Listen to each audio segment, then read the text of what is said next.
Ginger. That's what you need. A mouthful of the good stuff and you'll see the back of any seasickness.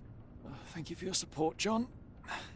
Don't suppose you actually brought any ginger? No, I don't get seasick. Terrific. Don't worry, Sherry. We've almost arrived at Cordona. I can see land through the porthole. So much for docking by tea time. The captain seemed more interested in his maids than in his maps. Oh, is Sherlock grumpy? Cheer up. We're back where we grew up. It's exciting. What's changed? What's the same? Ugh. I'm starting to question whether the weeks-long journey was worth it. Travelling all this way, enduring this indignity simply to visit a grave. Even if it is my mother's. Ah, that's just Mycroft's nonsense, still rattling around in your head. Try to forget what he said. I have. I believe it was that this is a performative farce, a feeble excuse to avoid responsibilities, and that there was nothing to be gained from it. You needed to do this. Enough of the self-pity and doubt. So we're a little late. What of it? We'll retire to the hotel and visit her in the morning. It'll be worth it. Thank you, John. And if you want to notify the captain's wife of his indiscretions, I will not stand in your way. Ah, at last. I'm quite ready to get off this cursed boat. Come on. We'll go together.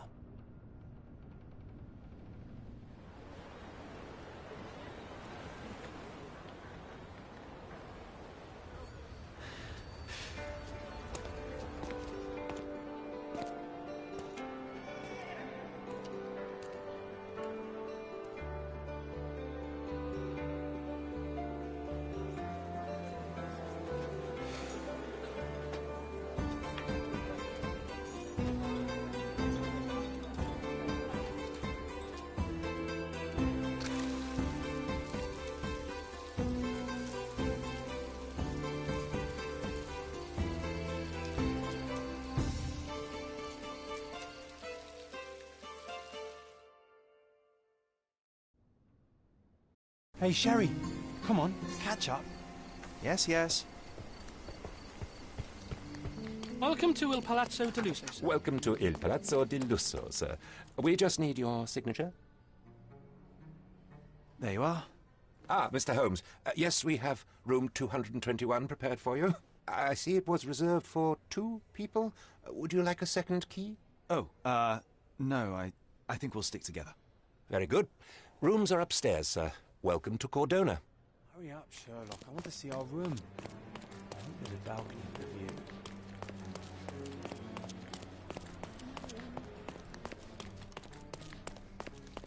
I apologise, sir, but your room is not yet ready. Perhaps, in the meantime, you would like to relax in the foyer? Tonight, the restaurant is offering a complimentary marlin ceviche to all our guests. Let's check what they have on offer.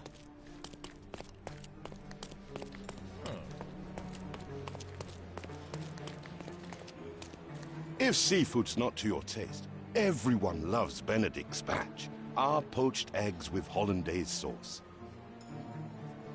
Hey, Sherry. Just our luck.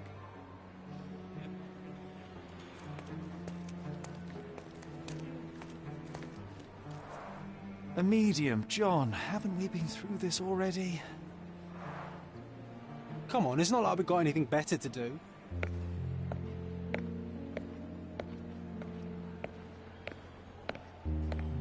Excuse me, sir, but I believe Mr. Galich is conducting a séance at the moment. Perhaps you'd care to have your portrait drawn while you wait? Why? Pardon me? Why should I sit for a portrait? Sir, it's art. It doesn't need a why. It is its own justification. All things require justification, be they objects, systems, or beliefs. How about art as the lens through which we see the truth of the world?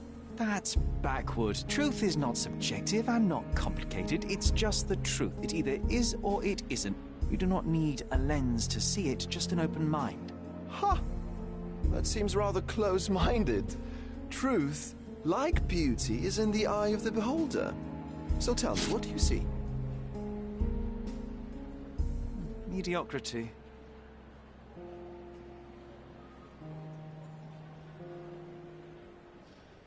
Come now, Sherry. What did he do to deserve that? The servant mentioned ceviche at the bar, Sherry. You should grab us some, and I'll... Okay, time to check if John found us a nice table for the evening. Sherry, I'm over here with my new Ursine companion. Cordona's even quieter than I remembered. It's going to be a long evening. Ah, come now, Sherry. What say we amuse ourselves with a little game?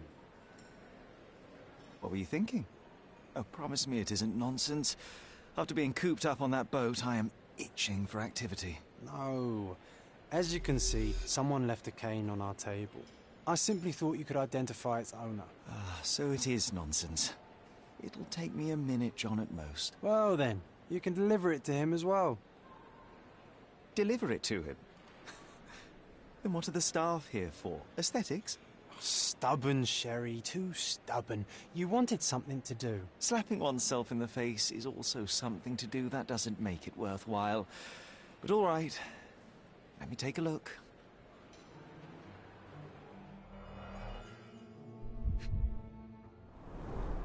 The hand grip is a head of a golden Javanese statue, probably stolen from a temple. The dents suggest it has been used as a bludgeon. A crest depicting a bulb of garlic in a meadow, perhaps the Fielding family or Meadows, or Craven, from the Old English name meaning garlic place.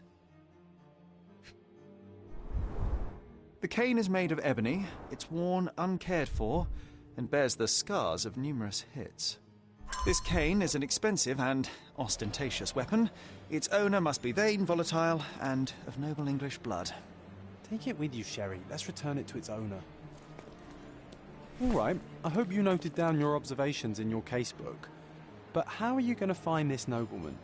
The cane itself is not enough. I may have to ask other guests if they saw who was here.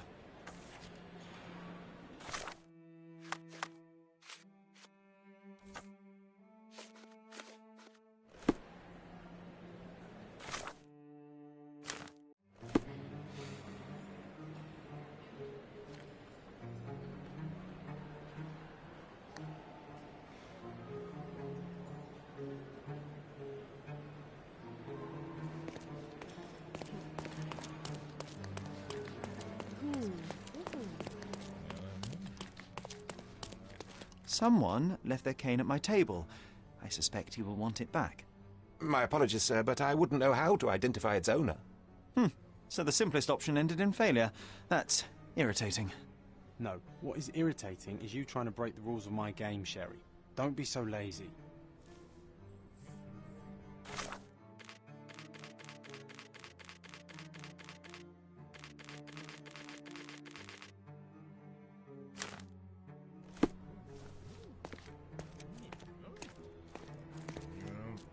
Can you satisfy my curiosity?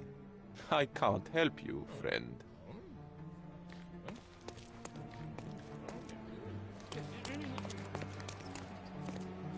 Are you able to help me? That's a question I can answer. Well, even with your keen senses, Sherry, I doubt you'll find the cane's owner on your first try. And would you be confident enough to bet on it, my friend? Why not? Let's see how good you really are.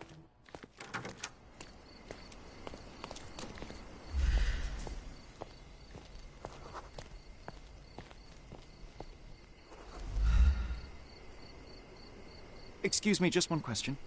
My dear fellow, you're talking to the right man. Hey, Sherry, don't we now have the perfect excuse to visit the séance?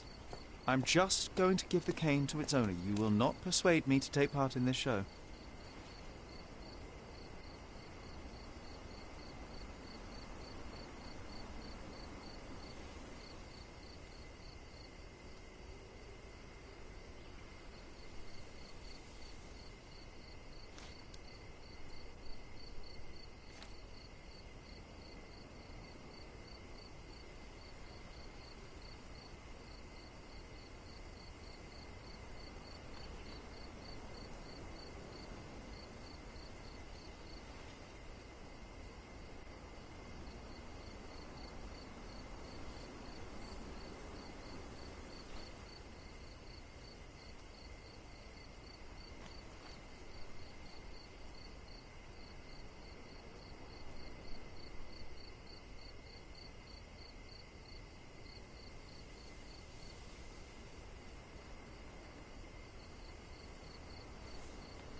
This hotel, this island, it's full of thieves. First my cane, now the diamond. Take your hands off me! Do you even know who I am?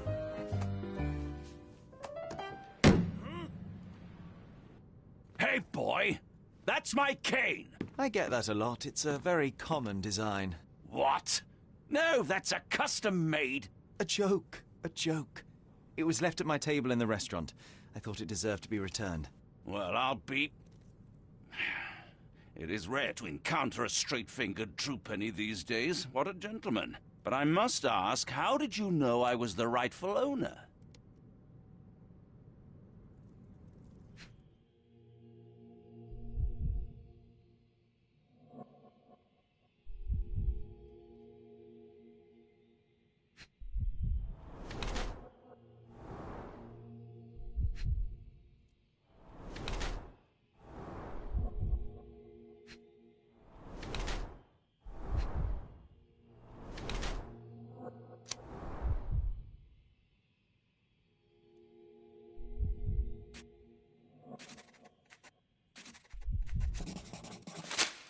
Simple deduction. Your cane told me everything I needed to know. I was after a strong, middle-aged man with a keen interest in adventure, noble blood, and affection for strong drink. And if one were to go further, one may even be able to extrapolate your name from your heraldic symbol, Lord Craven.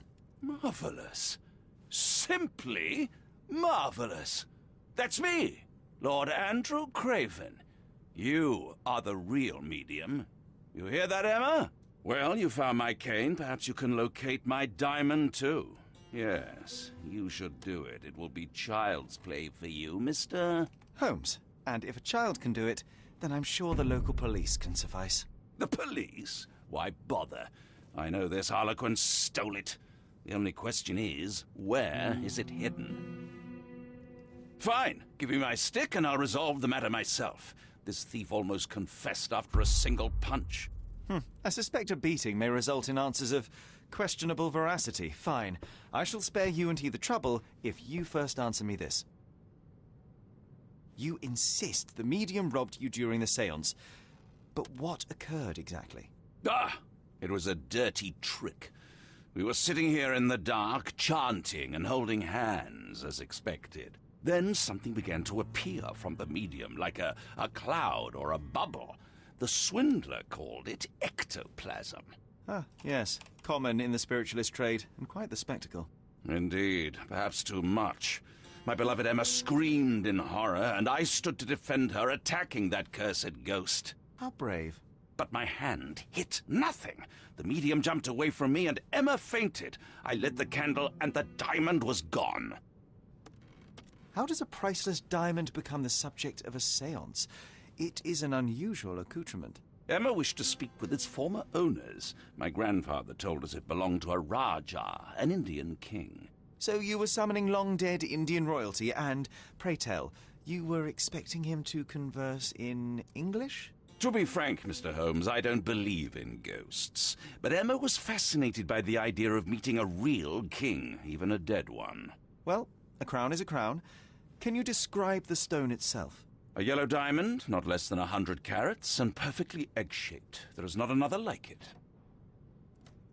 Stay here, and don't touch anything. I'm going to investigate further. Don't fret, I'll be keeping a close eye on this thief. Pale skin, quickened pulse, unsteady breathing. She's barely conscious. The feebleness of women. Really, Sherry? Poor thing. Quite a display for the tremulous visitor. How can you not love this stuff, Sherry? It adds so much atmosphere to the room. Was this covered on purpose? Of course. It is very dangerous to leave a mirror exposed during a séance. The spirits may become enraged. Or someone may notice the trick they should not see.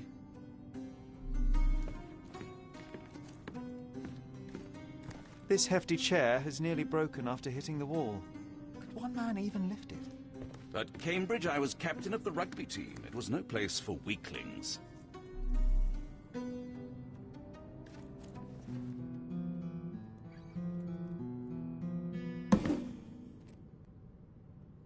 What happened here? I don't know. The ghost. I summoned it as usual, but then it all went wrong. The lady screamed and pointed at Lord Craven.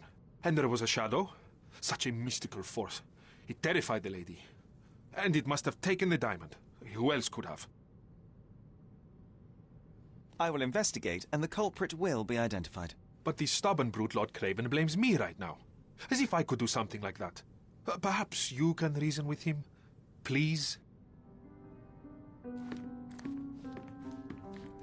Thank you for helping us resolve the situation, sir.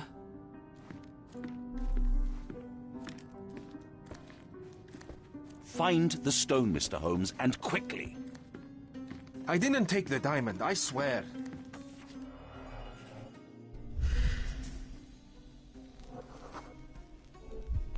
The diamond was placed on the table so that all participants could reach it. There are light traces of rouge on the edge of this wine glass. Half a glass of Balblair Scotch and the remains of a Paul Aranaga cigar. What else does a gentleman need? This must be the ectoplasm. Too bad there's not enough for a proper chemical analysis. Ectoplasm. The ghost was here, Sherry.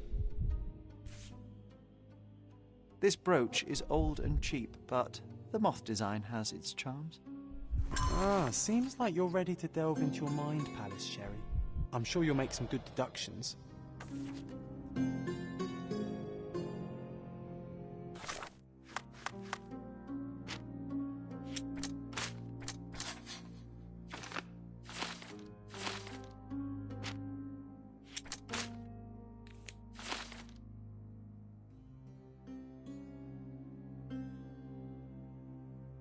It seems there may have been an unexpected visitor outside the window.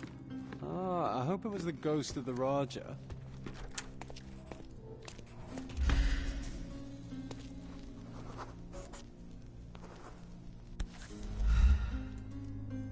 This looks recent. A shoe with a broken heel will surely leave scratches. All right, John. Do you think a ghost could leave this footprint? I'm reserving judgment. Use your keen eye to follow the trail.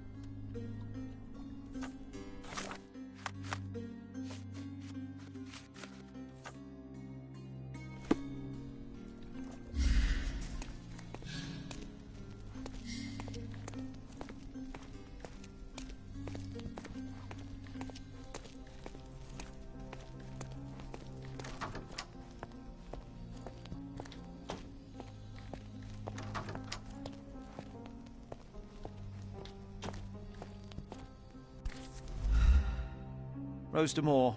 All the maids in the hotel wear this exact shoe. Size 4 with a broken heel.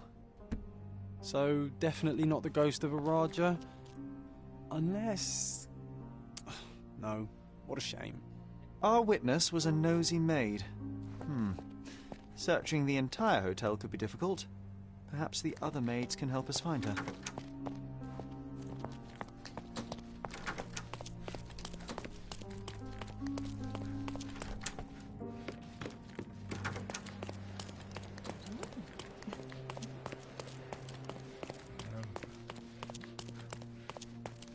May I ask for your assistance? You look like an honorable man. I have some information for you.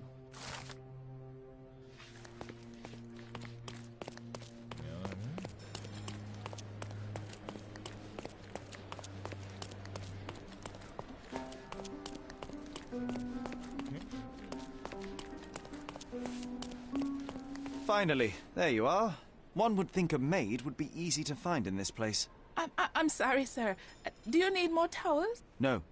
You are the maid who saw the ghost in the seance room, yes? How did you know? Simple. You changed shoes after breaking a heel while fleeing the scene. I'm sorry, sir, but if I may ask, who are you? A precious diamond was stolen during the seance. Lord Craven entrusted me with its recovery. I'm sorry, sir, but we are forbidden to discuss the private matters of our guests. Are you also forbidden from peeking into private rooms, Miss? Saletta. Lucia Saletta, sir. Tell me, Miss Saletta, what would your manager say if he knew you were spying on guests? Oh, please, sir, don't tell him. I have a family. I need this work. I won't, but only if you answer my questions truthfully. And don't play coy. I can tell. Describe what happened during the séance. A lady and two gentlemen were sitting at a table, touching their hands to something. The medium started to whisper and chant, and a ghost appeared. A ghost? You're confident? It was unearthly, sir. It grew from the medium's chest. A glowing cloud or a bubble. I pressed closer against the window to see better. And the lady saw you? How did you... Yes. She screamed and pointed, so I hurried to escape, and I broke my heel. But I did see the ghost. A sickly, evil thing. And that's all you can tell me? Did you see any of what happened next? The medium, Mr. Galici, he was doing something with the ghost. He grabbed at it like he was trying to catch it. And then I ran. I suppose I should be grateful you endured these horrors for such a long time. All right, I have your account memorized. Good day. You scared the poor girl, Sherry. Did she really deserve that? We all got what we wanted. She talked. I stay silent. Oh, let's get back to the crime scene. I always love seeing you explain simple things to simpletons. Lady Craven retired to her room to rest. Lord Craven remained here until the staff reported that the medium was locked in his room.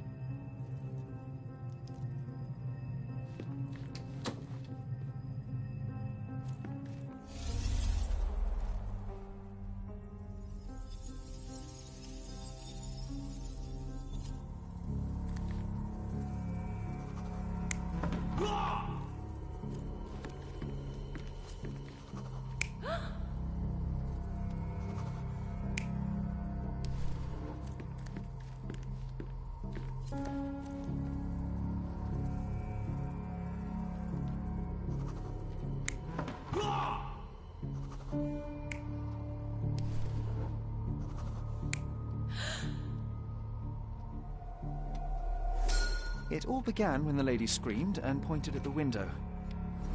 Lord Craven jumped up, ready to face anything, ghost or human. The medium shrank back in dismay. He was not expecting such a reaction and had to quickly hide the ghost. The lady was the only one left touching the diamond, at least until she fainted. Amazing. It's like you saw it with your own eyes, sir. Oh, I forgot that you were here. I guess I should discuss all of this with Lady Craven. The Cravens are upstairs in room 226. It is one of our finest suites. If the lady was touching a diamond, then she would have felt the ghost take it. What do you think it felt like, Sherry? A jellyfish?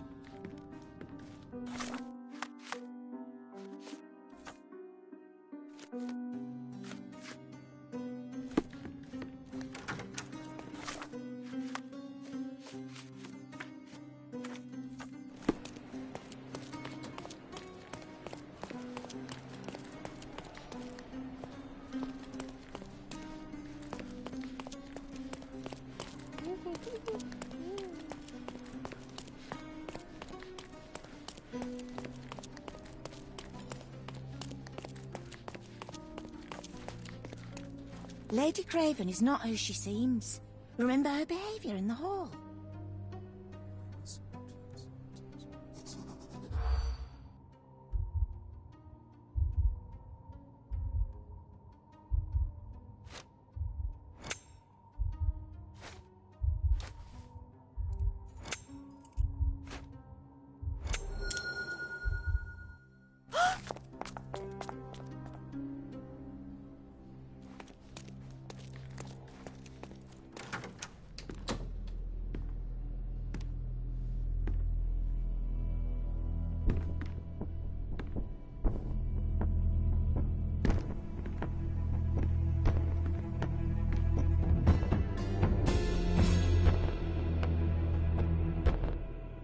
You're here, at last. I didn't do that. I swear, I found her this way. Well, I did have some questions for her, but it seems I've arrived too late. Now it's a matter for the police. Mr. Holmes, you said it yourself. They're children. They'll only make things worse. You promised me you would investigate. Investigate a theft, not a murder. Fear not. I will tell them all I've uncovered. Please, help me. The police will surely accuse me of Emma's death. You are the only one who can find the truth. Fine, but only because it's slightly more interesting than the walls of my room. Tell me what happened. Look, after you left, I waited in the seance room until the servants locked up Mr. Gallici, the medium. And was your mistress there too? Oh, so you know? I suppose I shouldn't be surprised. Regardless, the staff took Emma to her room. She was still feeling dizzy. So you didn't follow her. Interesting. Where did you go instead? To the bar. It had been almost an hour. I see. And how long did you stay? I partook of a well-earned whiskey or two before retiring upstairs. Ask anyone there. Is Mr. Gallici still being held? And where did the servants secure him? He's in room 225. But that pigeon-livered man at the reception desk refused to give me the key. Well, I will have to visit reception myself then. Perhaps he will listen to reason. Now we arrive at the tragedy at hand. So what transpired after your detour to the bar? I headed up to my room to find Emma on the bed. I didn't pay her much attention at first. I was still preoccupied with that damned medium. But when I realized she was silent, I drew closer and discovered she was dead. What's more, the diamond lay right there beside her. Oh, well, that is splendid news. Splendid? The return of the diamond will be cold comfort if I live out my days in a jail cell. You must help me. Let me see what I can find. Barely an hour has passed and you already have yourself a murder mystery, Sherlock. Why am I not surprised?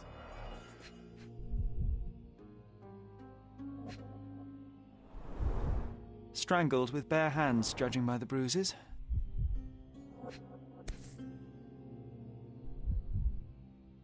This must be the missing diamond. A tremendous specimen, now forever tainted.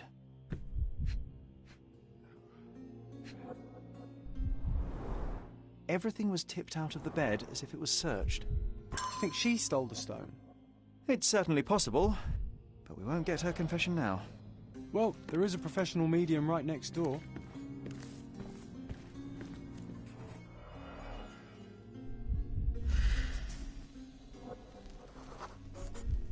Aha, a neat hiding place. Why would she conceal all of this?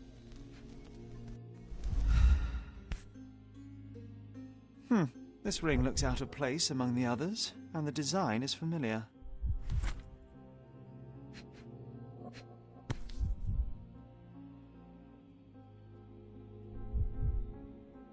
Virtus audacta sapit, courage tastes bold. A unique family motto. Several £1,000, that's quite a fortune. Fard rouge, calomel mascara, a real altar of beauty for the travelling temptress. The mystery deepens. A victim with a checkered past and poor taste.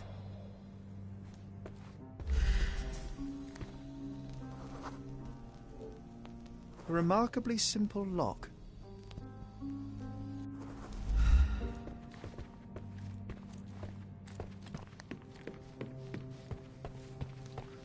Someone was not happy with his post.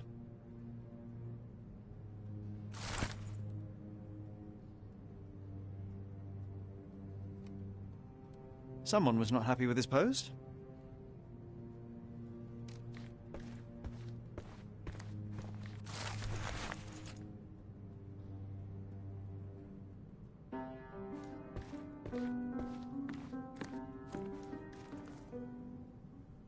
Get to the point, Mr. Holmes. Stop wasting time. The murderer is getting away. Stop wasting time. The murderer is getting away.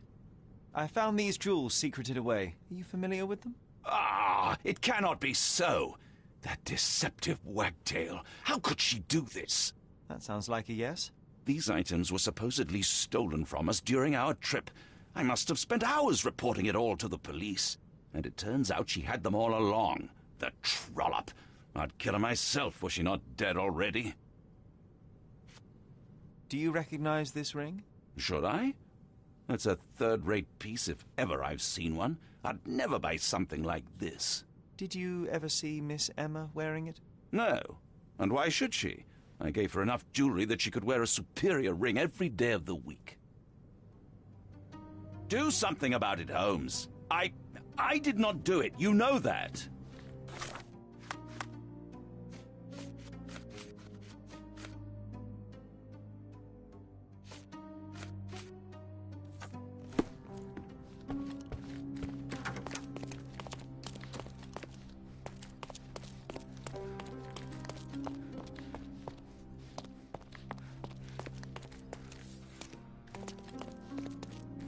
Give me the key to Luca Galici's room. I need to talk to him about the events of the séance. I suppose you are an impartial outsider. All right, but please do not give it to Lord Craven. We do not want to see our reputation damaged further. Awkward. They still don't know what a nasty surprise awaits upstairs. Hush. No need to cause another ruckus. The last thing we want is the police to come meddling.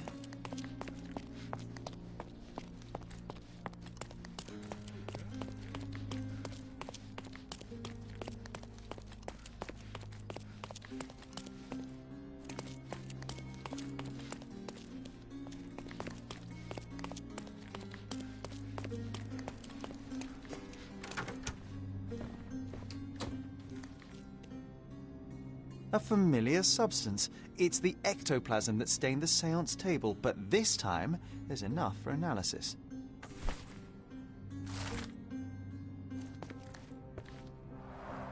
Tools and accessories for masterful prestidigitation.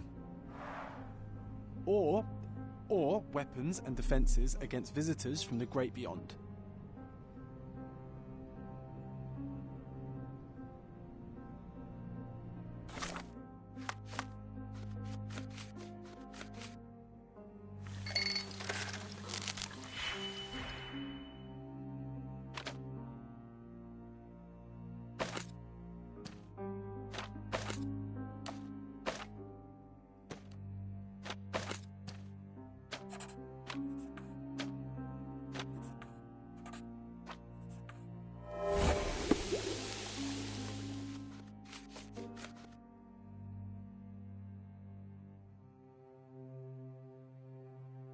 My faith in this medium has burst, just like a rubber balloon. I'm afraid I can wait no longer to hear your account of the séance, Mr. Galici. So please, tell me what you saw. Lady Craven wanted to meet the spirit of the Raja. My conjuration was successful. Perhaps even too successful. I am sure the spirit was the only one who could have taken the diamond. Lord Craven needs to leave me alone. Do you think the police will believe you? Of course. I didn't take anything, and spiritual phenomena are beyond their control. Or should I summon the ghost again so they may attempt to handcuff it? I think I would prefer to begin my investigation in the physical realm.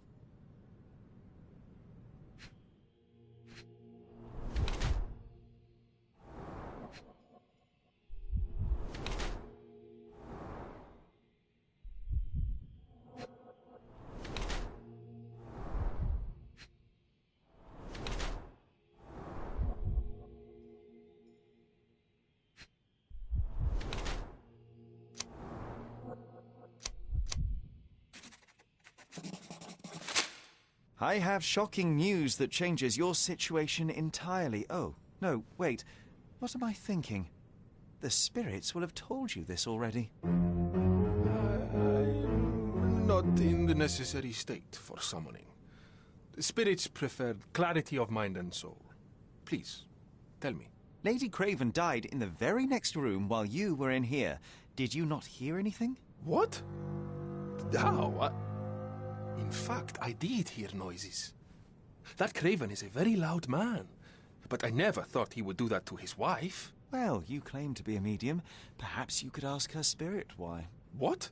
No, it's too dangerous. Oh well, at least I can make the dead talk. Those scratches on your hands look rather painful. What happened to you? It was those savage servants. They were so rough bringing me here as if I was trying to escape. When I'm free, I'll demand compensation.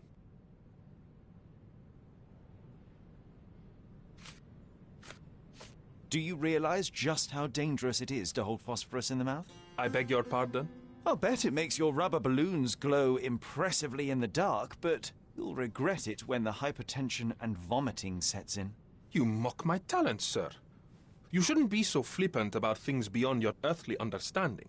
How ignorant one must be to compare a spirit's ectoplasm with balloons. It was merely a word of caution. We both know how match factory workers look after several years on the job. The spirits are silent, and so am I. That's a remarkable pin of yours, Mr. Galici. Does it have any meaning? The butterfly? It's a reminder of a time in which I was truly happy. What a coincidence. Lady Craven had a ring with the same design. A coincidence indeed. I suspect it is a common theme in jewelry.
Luca Galici, I know you murdered Lady Craven, and I can prove it. That would be a grand story for the newspapers. But where's your proof? I was locked in here and could not hurt a fly. Yes, the locked room. Good of you to mention it. I inspected the door between the rooms, and the lock on it is piteous. You could open it with a penknife. So I am now a burglar, as well as a thief and a murderer? As for the motive, it's obvious that you deduced that Lady Craven was the real thief. Of course, it helped that this was not your first encounter with Miss Emma. I don't know what you're talking about. How on earth can you believe this? I think the police will easily find the proof when they browse their archives. Your wrists are bloodied, and there's no way a servant's manhandling could cause such an injury. It was Lady Craven as you strangled her. You are fantasizing, Mr. Holmes. It is done, Luca. You will be arrested. Your best strategy now is to confess and hope your reasons were justified. I don't know how you figured it out. But yes, I killed her. I had to. This woman could not get away with ruining my life twice. Twice? I knew Emma before she was a lady. I mean, she pretended to be noble back then too. But only so our gang, the Moths, could steal from those snobs. She betrayed us, stole all our money and disappeared, leaving us to rot in jail. I was young. I spent 3 years in that hell. And tonight, she tried to set you up again. Did she recognize you? She didn't. I came to her afterwards, pleading that she drop this farce, but she laughed in my face. I just remembered my time in the clink, all I suffered while she indulged. And I grabbed her throat.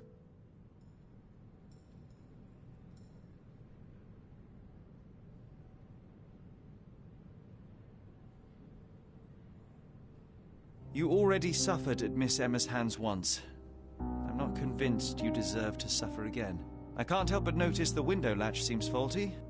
Perhaps I should leave you here alone and fetch someone.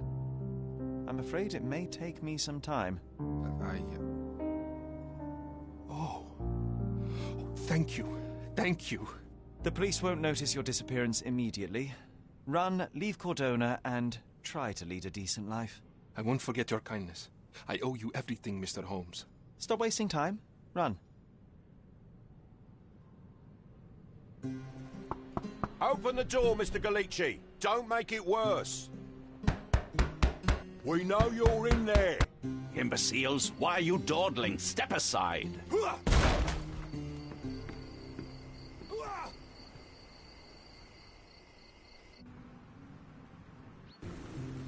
That was too much fun, Sherry. I'm buzzing. Buzzing. Wasn't it fun? A woman died, John. I was too slow to the truth, too hesitant to intervene. How can you... Oh, lighten up. Those people made their choices. If you swan about with a diamond in your pocket, that's what happens. Wealth is a weakness. So we must blame those who covet it. With enough money on the line, Sherlock, a man will do just about anything. Even murder. And then we get to solve it. I suspect you perhaps cannot grasp the true horrors of mortality, John. Oi, I am aware of my perilous existence, thank you very much. I must admit, even if the outcome of the adventure was imperfect, there was some pleasure to be had in the puzzle. Well, Cordona seems more depraved and decadent than we thought. I bet you'll get another chance. A bet, you say? A figure of speech. Just a figure of speech. Damn. Well, take one last look at the view, then we must be off. It's time to do what we came here for.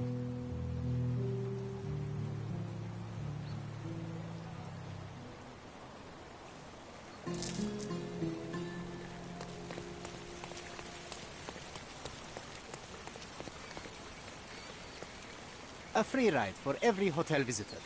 Just tell me where to go.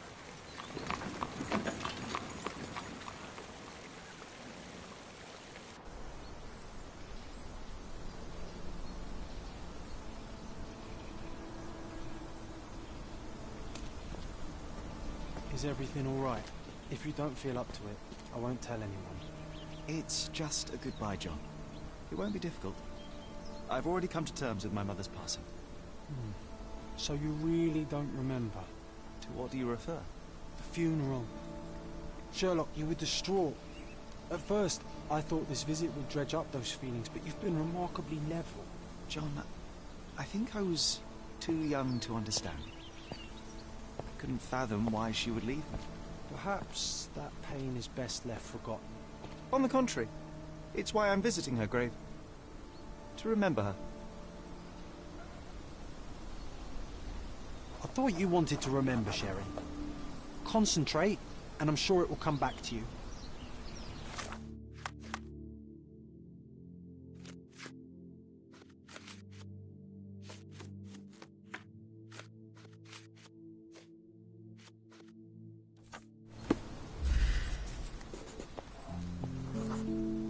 Mycroft was adamant that we leave for London immediately after the funeral. He never told me why, but I saw how unsettled he was by the long requiem.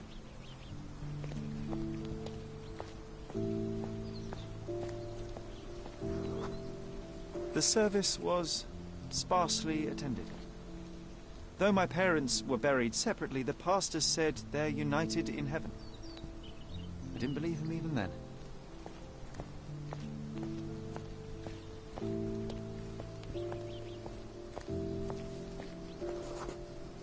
I wanted to see her one last time before the coffin was interred and say how I loved her. The chance never came. I feel rather faint. You're fine, you're fine. It's over now. You remembered everything. It'll get easier soon.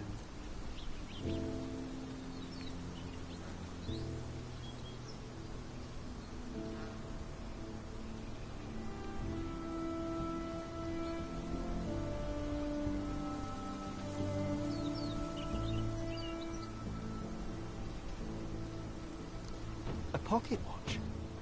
It seems familiar, John. Why is it here?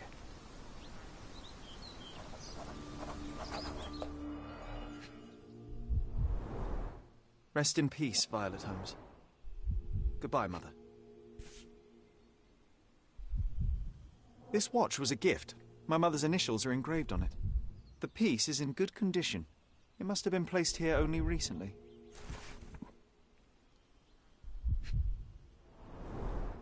A candle in a small puddle of wax. It cannot have been lit for more than half an hour. Is this really how you want to spend this time? This is my mother's pocket watch, John. Who put it here and why? Are you not in the slightest bit interested?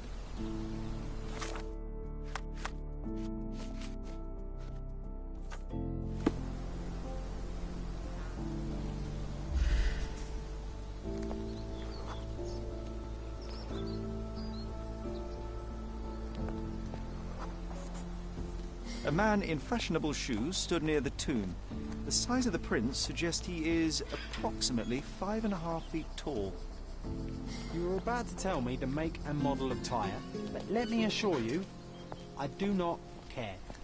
Well, it was going to be very impressive. Come on then, the trail continues ahead.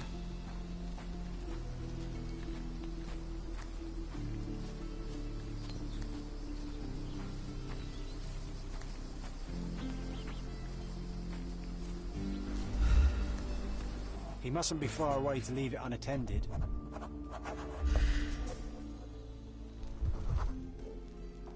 A portable easel was kept there. It's stained with oil paint. The hospitaller crypts. If memory serves, they're located at the far end of the cemetery around an old tree. I hope that inspiration strikes upon visiting these beautiful vaults. At the very least, you'll enjoy the view. Yours, Mercurio. An artist working in a cemetery? Do you think he'd paint my portrait?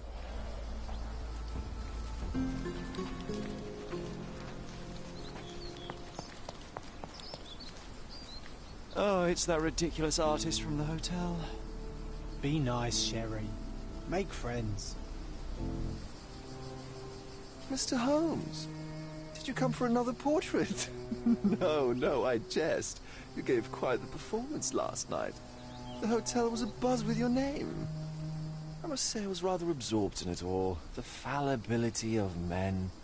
Such scandal. It was a welcome distraction. Oh, my manners. I am Werner Vogel, art enthusiast and gallery proprietor. Mr. Vogel, I was perhaps too curt when last we spoke. Speak no more of it. Travel takes it out of any man, never mind when this is your destination. Once I learned who you were, the pieces fell into place. Your mother was well liked on Cadona in her time here. I was sorry to hear of her passing. How did you come to possess my mother's pocket watch? Oh my! It is quite something to witness those powers of deduction firsthand. Yes, I left you her timepiece. After her death, there was an estate sale. All of Cordona's elite picking of her remains. I couldn't let such a lovely thing go to those vultures. When I learned your name, I could no longer keep the watch in good conscience. It is yours by right, and I knew you'd find it here. Thank you. I'd forgotten all about it, but the moment I saw it, I knew it was hers. Amazing what the young mind forgets and the older can recall. Rather odd, loitering in a cemetery. I suspect you'll win, but I'm here for my art. There's beauty everywhere if you look, even in decay. A little darkness brings out the light. Now, a diligent observer might note that you too are loitering in a cemetery. What brings you here? Closure answers penance? Closure, I suppose. And what is closure? Mere proximity? Understanding. Acceptance. You didn't understand from afar? You had to come here to accept the truth of her death? Of course I understand. She died of consumption, drowning in her own blood. Your mother? Yes, my mother. I must have been misinformed. I'd heard otherwise. Otherwise than consumption? No, you'd know better than I. I'd heard talk of a police investigation, but Cordona is a notorious gossip. And what does it matter? She's passed on either way. She has. Well, I shall intrude no longer. I'll leave you to your closure. Do stop by the gallery if your travels permit. Farewell.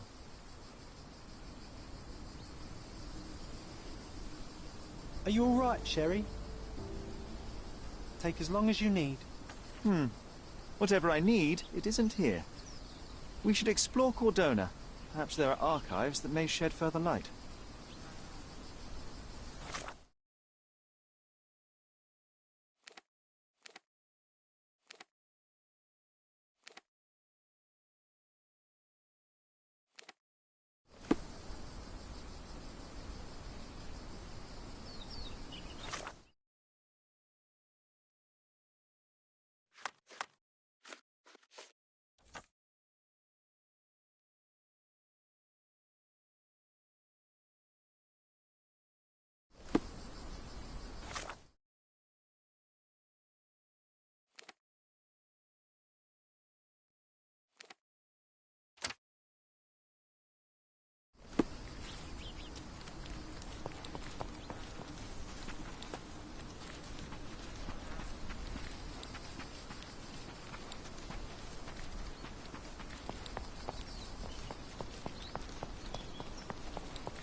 Look who's here.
Stark do this, Stark do that.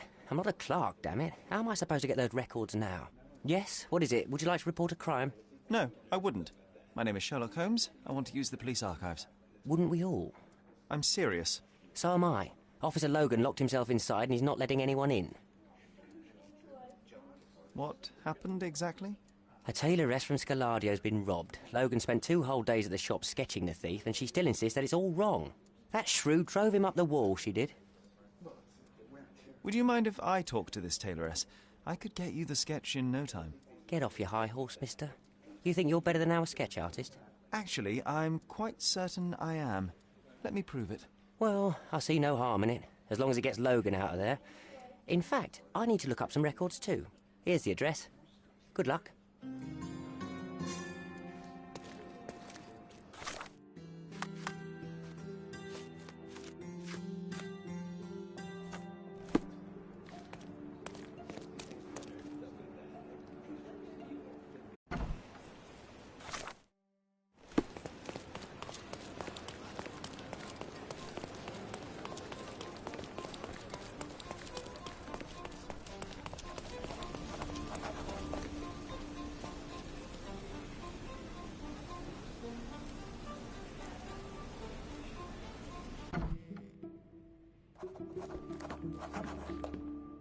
I'm pleased to meet you, ma'am. My name is Sherlock Holmes. I'm here to sketch the thief for the police investigation. Oh, another one. I hope you'll be more patient than the previous sketches, signore. I suggest we do it differently. You have a great many clothes here, haven't you? Why, of course, but they're not for sale. I only do tailoring and mending. No matter. I'll attempt to disguise myself as the thief, and you'll tell me if I get it right. As you wish, Signor Holmes. Can you describe the thief for me? He was all ugly and beat-up looking, an utter rascal if ever I'd seen one. He gave me a nasty look from behind his glasses and then made himself scarce. And that's it? Could you be more specific? He was a total villain, I told you. How much more specific do you want me to be? All right, never mind. Where can I find the clothes?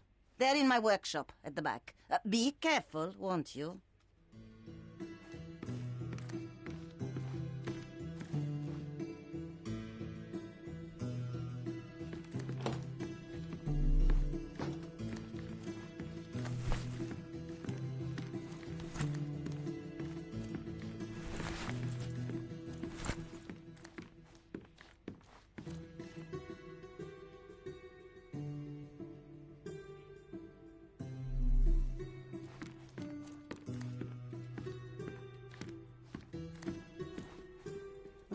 Look at this old chap putting on airs like some Italian doge.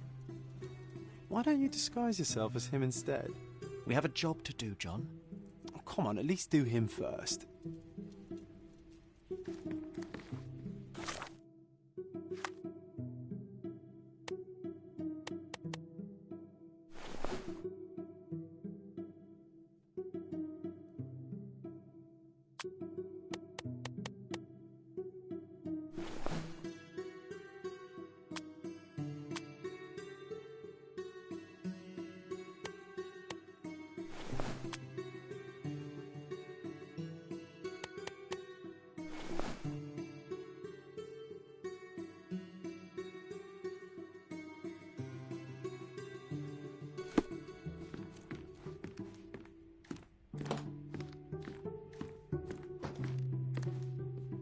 Uncle Giovanni? Oh, signore, you look exactly like my uncle. He's the grandson of the Doge of Venice, you know. I knew you reminded me of someone. You are as alike as two peas. Perhaps you have some royal blood in you, too. That is flattering, I suppose, but I sincerely doubt it, Mum. I told you he's a doge. Now that's a deduction. He's not an actual doge. If you say so, my lord, the doge.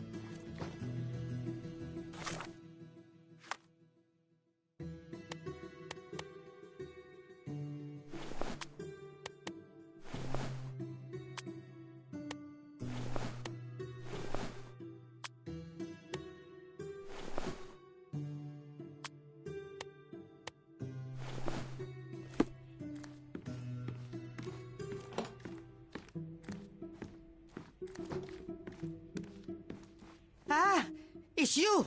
I mean, it's him. It's him. Excellent. Now I can make a sketch and take it to the police. Yes, please do. That rascal is still on the loose. I hope they are better at catching than sketching. Before I go, Mum, are you quite certain that you don't have any clothes to sell? Well, I suppose you can take the police uniform. An officer forgot it here years ago, and I don't have any use for it. If you want to buy clothes, visit the outfitters. You can find them all over Codorna. I hear they even do free rentals now. Let me show you where the nearest one is. Thank you very much.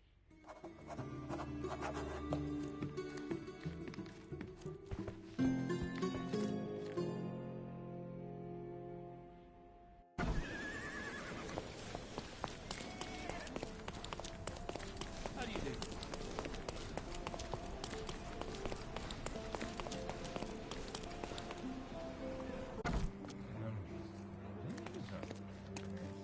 Hello again, officer. I've spoken to the tailoress and made a sketch of the thief. It was child's play. No, really? And she didn't give you any trouble? No, no trouble at all. She was quite tolerable. Huh. Who would have thought? Hey, Logan, we've got the sketch. Come on out. Can I use the archives now? Well, they're generally not accessible to the public. But you really helped us out, so I'll just turn a blind eye. I appreciate it, officer. What did you say your name was? Holmes? Come and see me after you're done. I may have a proposition for you, Mr. Holmes.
John, I just recalled that we were living here on Cordona in a manor. And there was a policeman. Really? What else do you remember? What happened to our mother? The memory was vague, a mere flash. I have to find our house. Absolutely. Let's do it.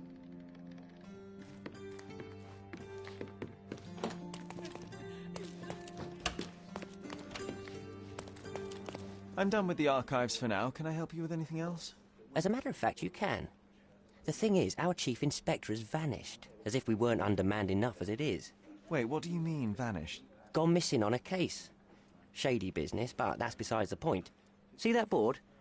Pending cases are posted there for any available officers to investigate. I would take them myself, except that I've been told to work the reception desk, like some clerk. Yes, we're that short-handed.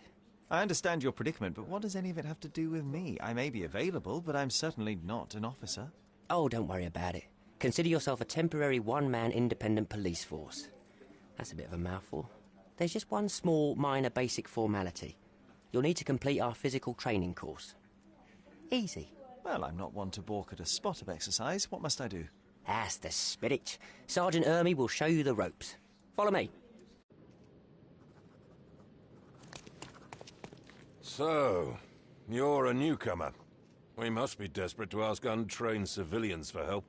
You're lucky to have a well-trained civilian with a brand new auto pistol in his arsenal. An automatic? A bit of a braggart, aren't you? Are you trying to test me already? That is why you're here, boy. I need to verify your skills before I can allow you to catch criminals. The first targets are in the next room. You know what to do with them. I'll join you in a while to see the results.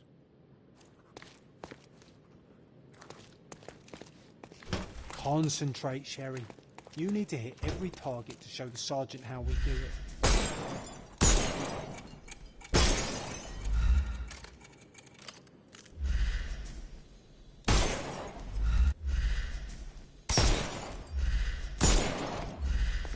Hooray! Proceed to the next room. Meanwhile, I'll fill out the paperwork. Come on, Sherry. It's just like in childhood. Steady, Sherry. Steady. And my favourite mannequins for attack. Let's strike them ninja style. Aim for where you might take advantage, and don't forget... I could do this all day. Please don't, Sherry. We don't have that much time. Let's move. Our enemies might be stronger than us, but we rely on our wits. Shoot off their armour.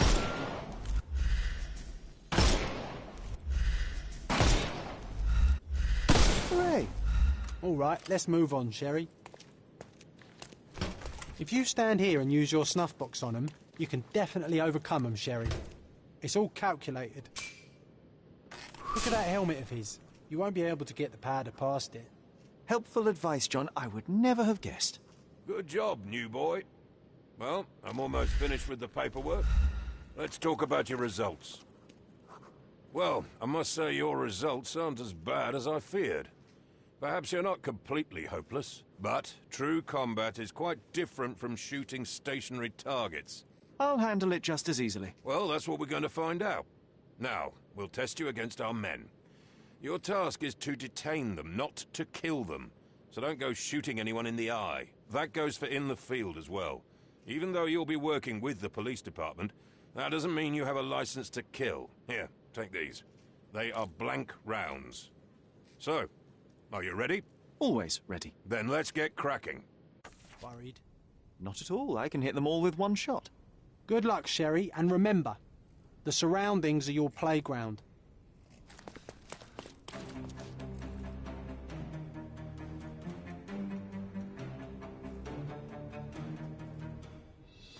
I'm coming.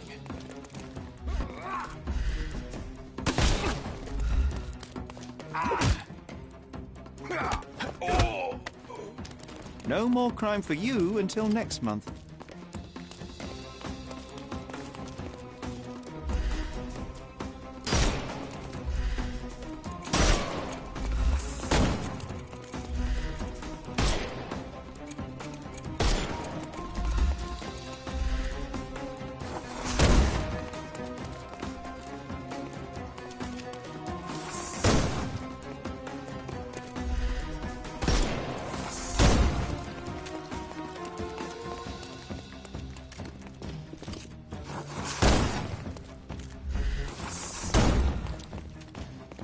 The snuff's ready.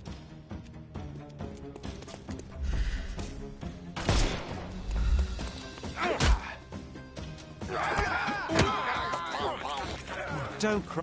Give him the pepper snuff.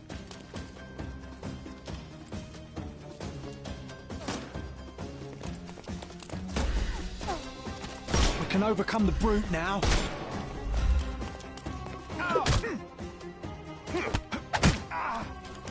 Take a rest, my... The snuff's ready. That's enough. You've proved yourself. Congratulations on the arrests. I can't believe you did so well with the close combat. I did tell you that I'm well trained. Well, do the same on the street, and you'll be well rewarded for every arrest you make. Here is your certificate. You are now an authorized crime scene consultant. Well, it's now your duty to make this city a safer place. Cordona won't ever forget it, but at the same time, it will never remember. I'll tell Stark all the necessary details about your successful certification. Congratulations. Now you're a certified crime scene consultant. Congratulations. Thank you, my friend. Now, shall we head for Stonewood Manor? Don't know. You have the whole island to investigate. It's all up to you.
Hey, Sherry, there's post here.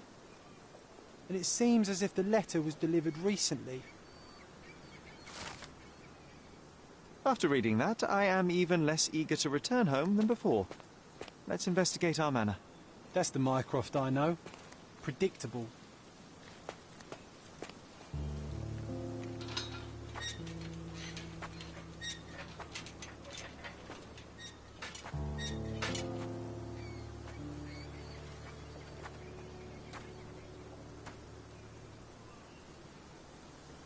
There she is. Our old manor. It's smaller than I remember. You were a couple of feet shorter back then, Sherry. Or maybe it's bigger on the inside.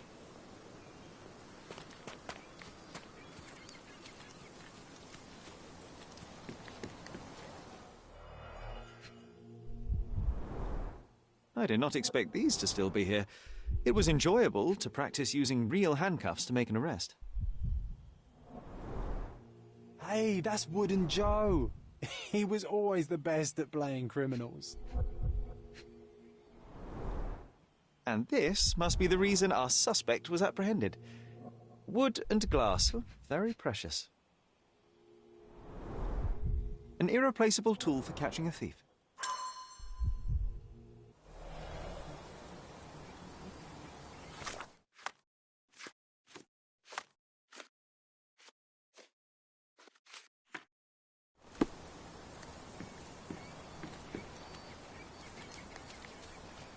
The ash all over the door. I don't recall hearing of a fire. We don't have to stay here. You can afford another night or two at the hotel. It's stuck. Oh well, let's just head back. They probably haven't even stripped our room yet. Come on. Must be locked. Move aside. Let me have a go. Seems fine to me, Sherry. This barrier, perhaps it's mental, not physical. Or perhaps the rest of us are simply constrained by reality, John. I wonder if there's a key secreted somewhere in the garden. Try to recall that memory about the policeman, Sherry. Concentrate.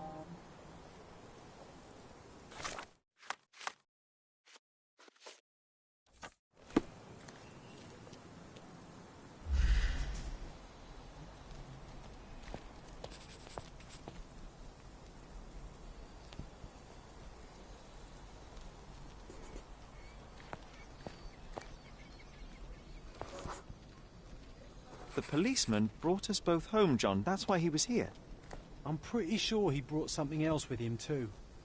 Do you remember what it was? I bet it was our reward. No, we were not so lucky.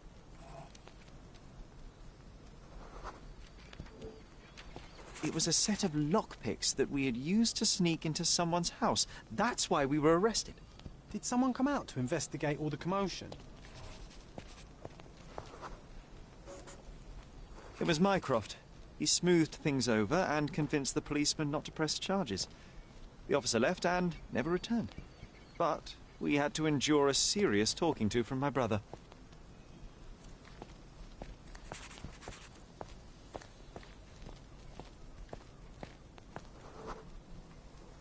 Mycroft wasn't happy about the fact that we were arrested. It felt like he lectured us for hours. Did we give him something afterwards, Sherry? Oh, yes. Yes, now I remember. It was a letter. That's why we snuck into the house. Mycroft asked us to. He wasn't angry we stole, but that we got caught. Oh, that's right. It must have been only a couple of months after we moved to Cordona. Ah, the good old days. Whoa. How very odd. It appears that memory stood between me and the manor. It's as if my mind palace had seeped into the real world. This deserves further investigation. Perhaps there's more to discover inside. As long as there is a comfortable place to put my feet up, I'll be happy. Maybe a chaise longue. Aha! In we go.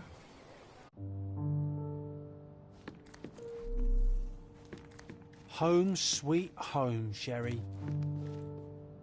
One of the first things I saw when entering this house as a child. It's like déjà vu. Mycroft's umbrella, the only outgoing thing in his wardrobe. Hey, this is the luggage we brought from London, isn't it?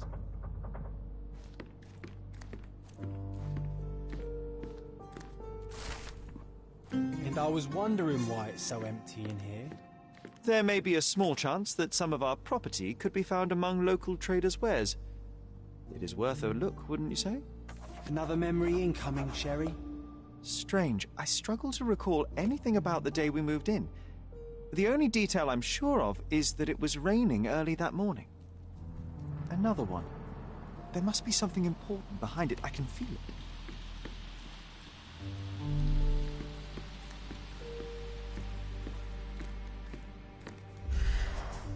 I remember how angry Mycroft was about these marks. He called it a frivolous, childish endeavor.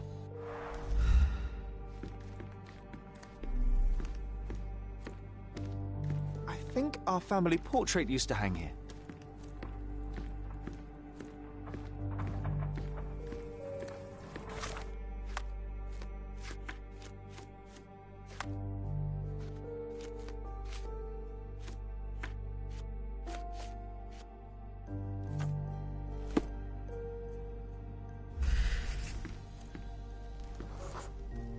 Our mother brought a slew of belongings with her. She refused to leave a single thing in London. Mycroft had to spend the whole day dealing with it.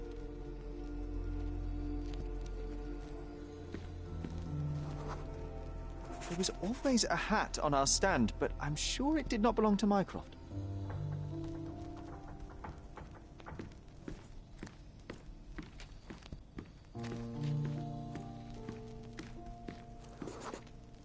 This trip was a challenge for our mother.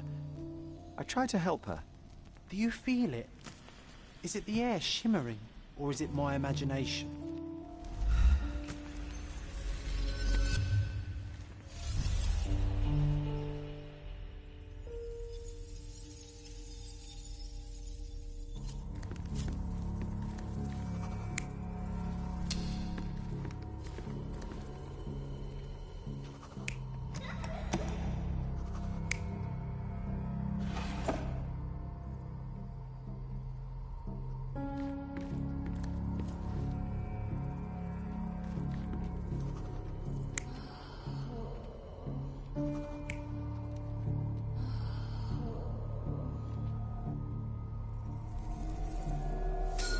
Your neighbors will be told that Mrs. Holmes is suffering from tuberculosis.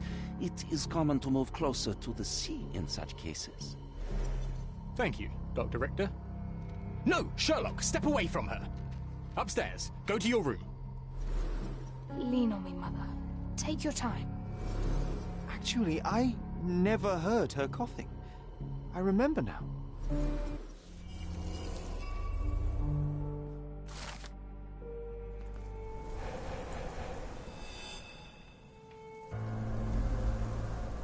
Oh, I feel dizzy. It's stuffy in here, isn't it? John, are you all right? I'll be okay in a minute. How about we find our room in the meantime?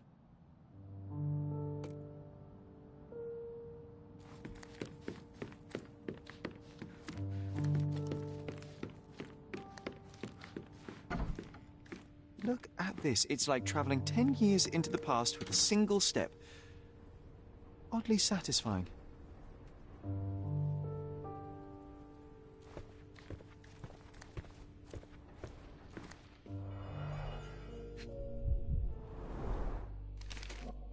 Interesting. What's that over there? This doorknob has a cross-shaped end. Too intricate to be merely a handle. You know what? That definitely looks like a key. Let's poke around and see if we can find any secrets. The only fiction book on my table. I can still hear my mother reading it to me. So many pleasant evenings were spent here with the Encyclopedia Americana.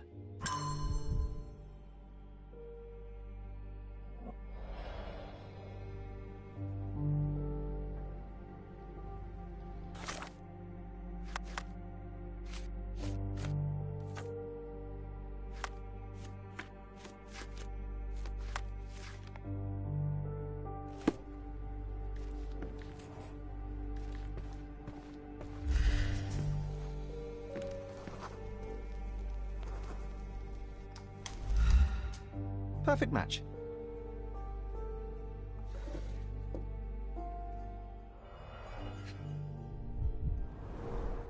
My small archive of crime clippings. Maybe I should pick up this habit again.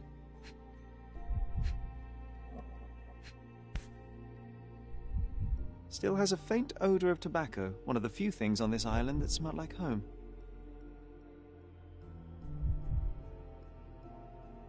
Made of cherry wood, Father's favorite. I knew you'd find it in no time.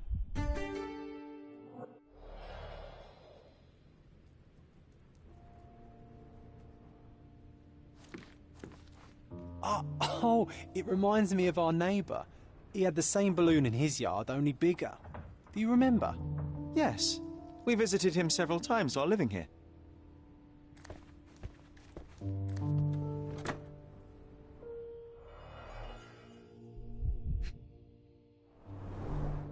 Cannot believe all my toys are still here. Hey, they were not just yours, they were half mine too.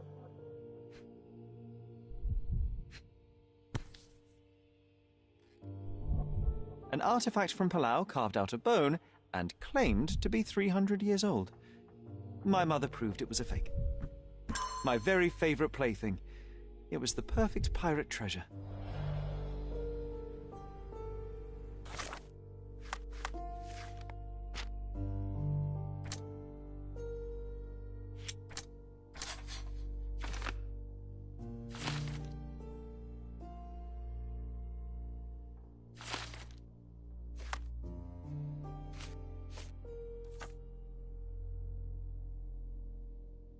Wasn't that neighbour missing a finger?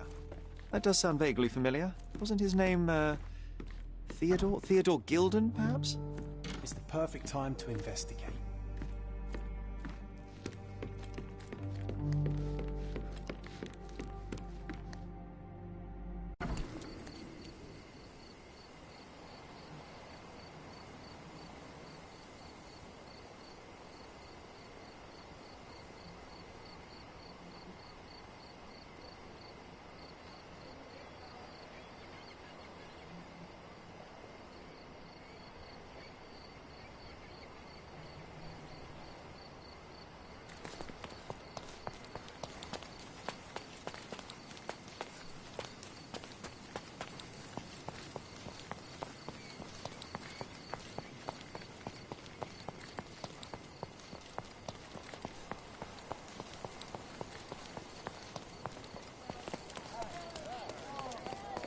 That wretch Goliath would murder us all.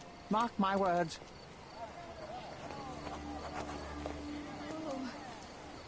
As if they were struck by a battering ram. I wonder how we managed not to hear any of this.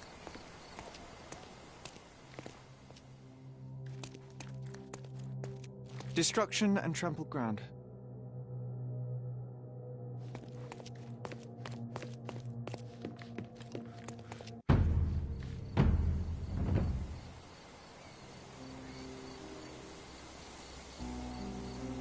Oof, the contortionist you were not.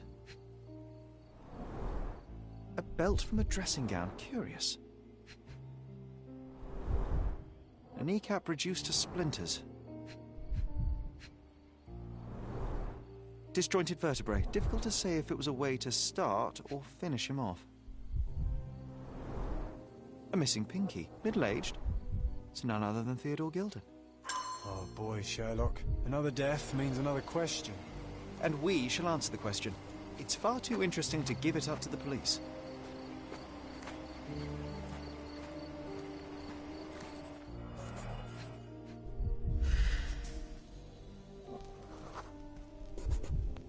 Poke the elephant with this? Really? People are hopeless.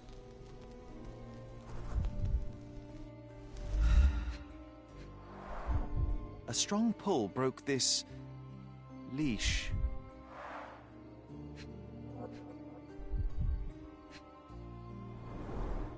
A pool of blood and saliva, possibly as a result of impact.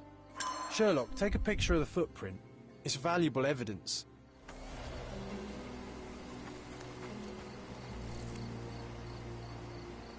This photograph can help us find the old article about the elephants. The front page was fascinating. It was hard to believe as a child. True. We may need it in our investigation.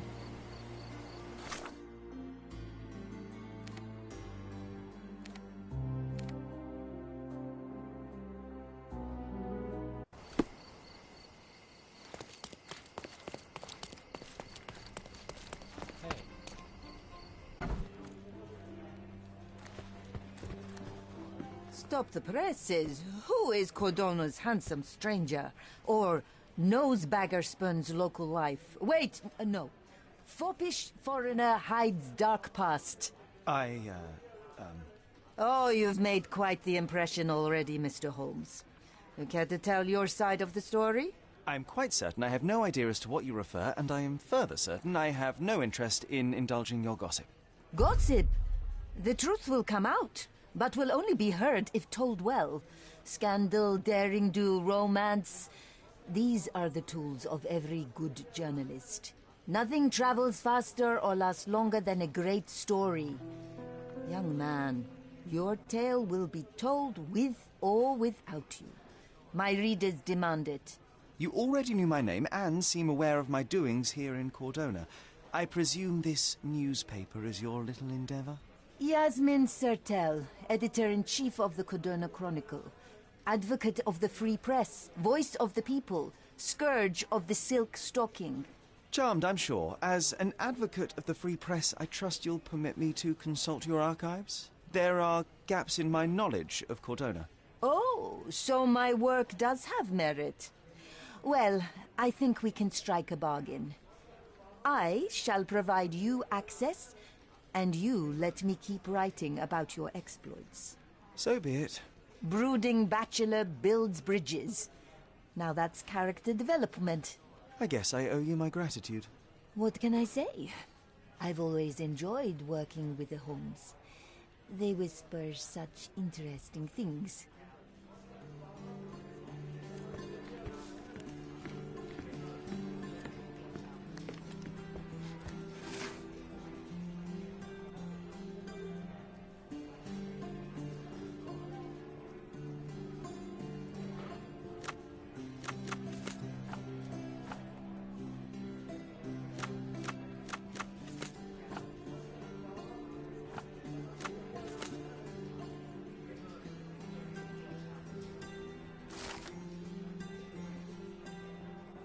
That's the article.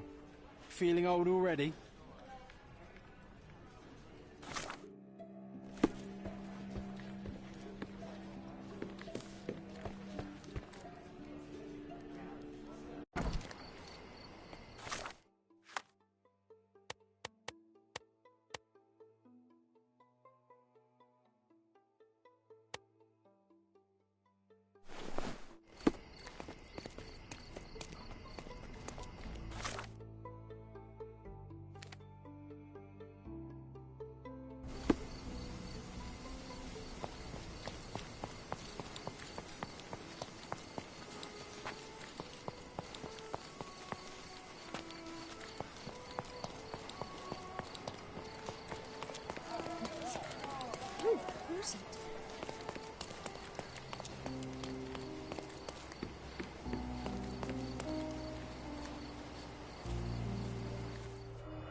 A coal gas tank.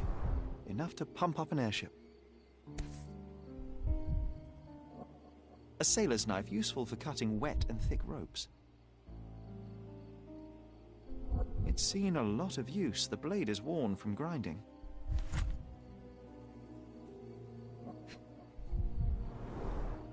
Fresh signs of impact. A rough landing led to an altercation with this shed.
In a fit of rage, the elephant broke the chain and threw its victim on the ground with a fierce power.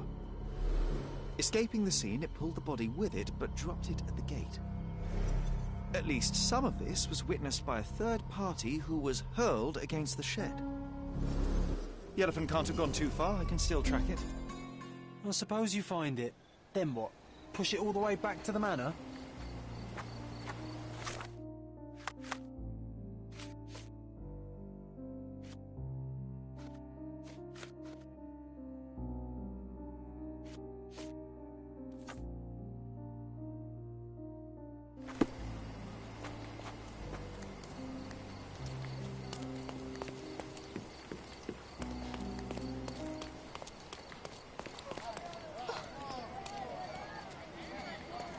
Excuse me, just one question.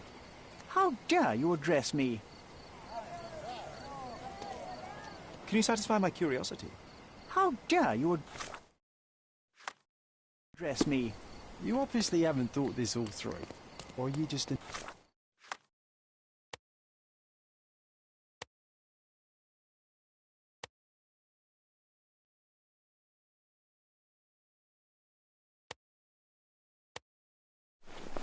annoying these people on purpose?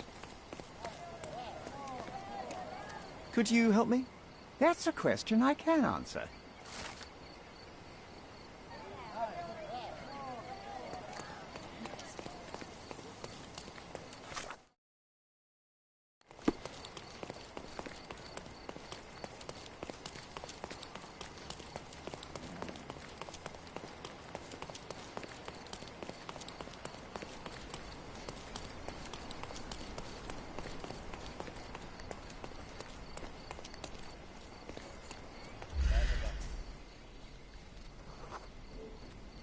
The elephant barged into this cart of olive oil. What if we're lucky and he slipped and fell somewhere along the way?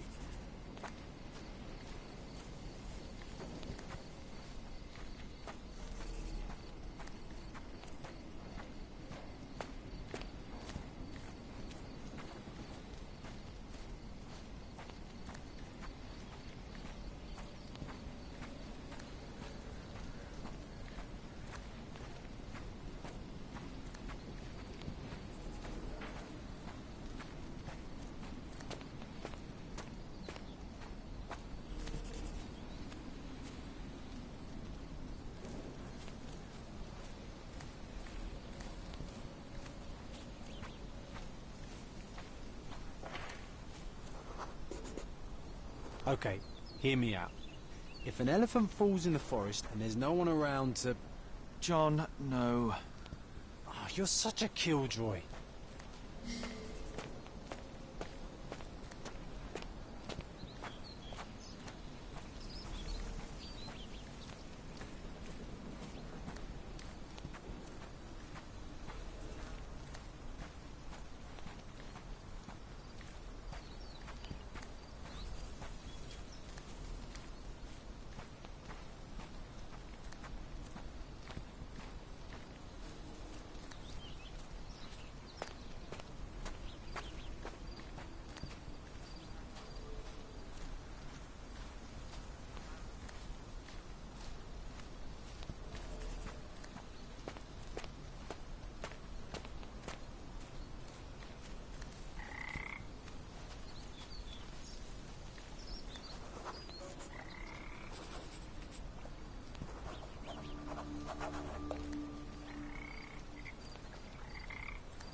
Strange. It was hung with care.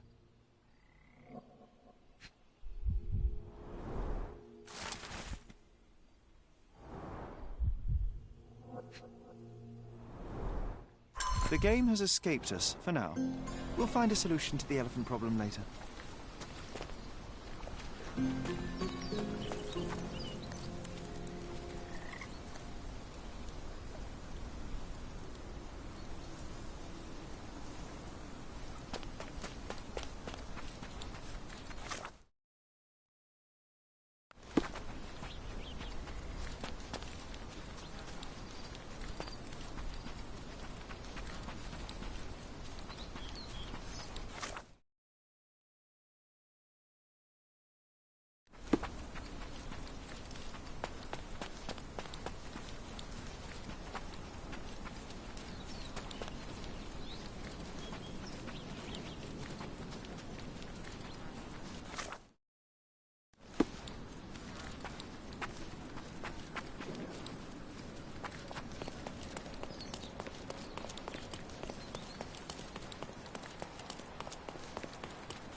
you? Who are you? My name is Sherlock Holmes. Theodore Gilden was... Did you kill him? Did you kill the elephant? It's not in the yard anymore. It escaped into the forest. You can't let it go. What if it returns? I highly doubt that, Miss... Imogen Gilden. Please, I beg of you, find that dreadful beast that killed my father. I suppose we do need to learn what happened. Focus. Be clear and concise. What happened? Just the facts. I was here, packing my bags. My father was with the elephant. Then I heard the noise. Goliath made such a horrifying scream. Through my window, I saw how it lifted my father by his neck. So I ran downstairs. The elephant was dragging my father's lifeless body. I threw stones at the monster, so it dropped him. Then Goliath ran screaming, and I came back here and hid. That is a terrifying experience, Miss Gilden. I'm sorry you had to go through it. Thank you. Goliath must be caught, Mr. Holmes. Well, thank you for the information, Miss Gilden. I did have some questions for your father. Perhaps you might help me with them? I wasn't privy to much of my father's life, and it's very hard to think of anything at all with Goliath still loose. Please, Mr. Holmes. Very well. Do you mind if I ask you more questions if I find anything that might help? Anything to catch that monster. Miss Gilden, I was on this island 10 years ago, and your father knew my mother. I believe I even had the opportunity to ride that balloon outside, but I do not recall seeing you. I lived at my late mother's in Sheffield at the time. I'm in no spirit to reminisce right now. The elephant is out there. You've never heard the name Violet Holmes before? Perhaps your father... Please, Mr. Holmes. With that beast roaming free, I can't think of anything. Very well.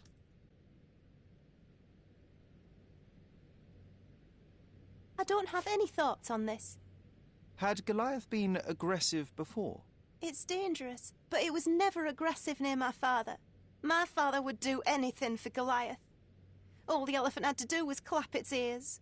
You envied him, the elephant, I mean? Our house is called the House of Ivory. I've heard some people refer to me as the Ivory Girl. And my room stinks of the animal, as if it's me who lives in a pen and not Goliath. It's not envy, Mr. Holmes. It's just incredibly difficult to live like this. Did you observe anyone else in the yard? Any of your servants, perhaps? Servants? Do you imagine that we would have any with Goliath? No one wishes to work in this house, even for double pay. I didn't see anyone else. Only my father and that diabolical beast.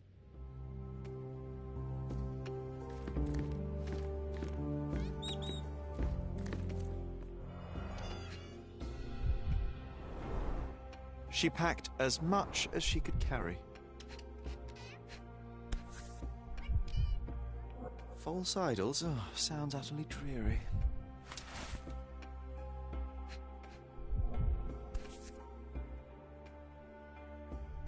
The same dull poses on all romantic photographs. So idyllic. Enjoy your happily ever after before it stales. Hey, Sherry, we need to talk. You found false idols. We need to find the remaining two. What does bazooka even mean? Would this paper be good for anything but blowing one's nose on? They're not rubbish, Sherry. There's something more. I'm serious. Very well. I doubt it'll be worth it, but I will find them for you, John. You'll thank me later. They're some of the most imaginative books I've ever read. What did you say? Speaking aloud helps me think.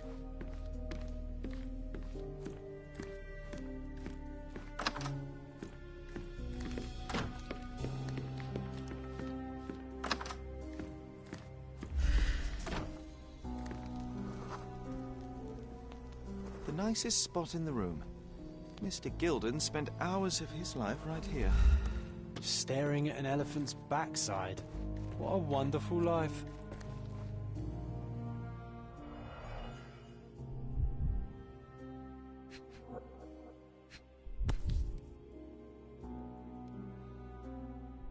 I think they were closer than you and me, John. I'm hurt. A relatively functional choice to replace the finger.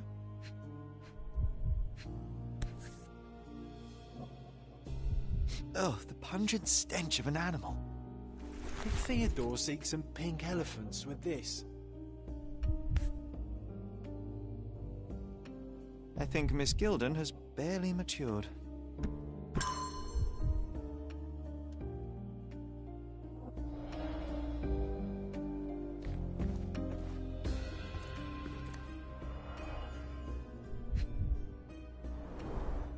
What's so special about this place? Another elephant? A partnership annulled with a single stroke of a pen.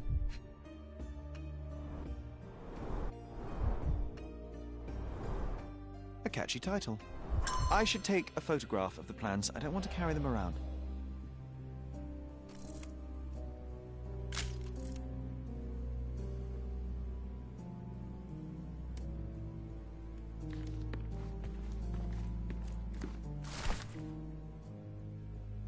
His second child? An apparent son and heir, I'd say.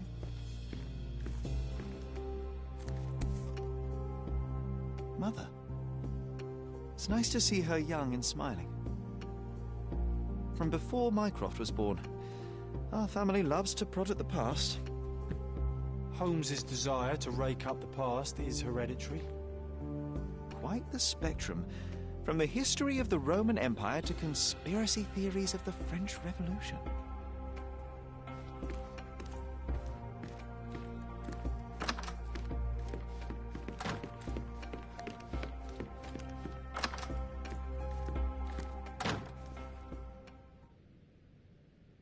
A. Swift, is this name familiar to you? Your father had it removed from this plan.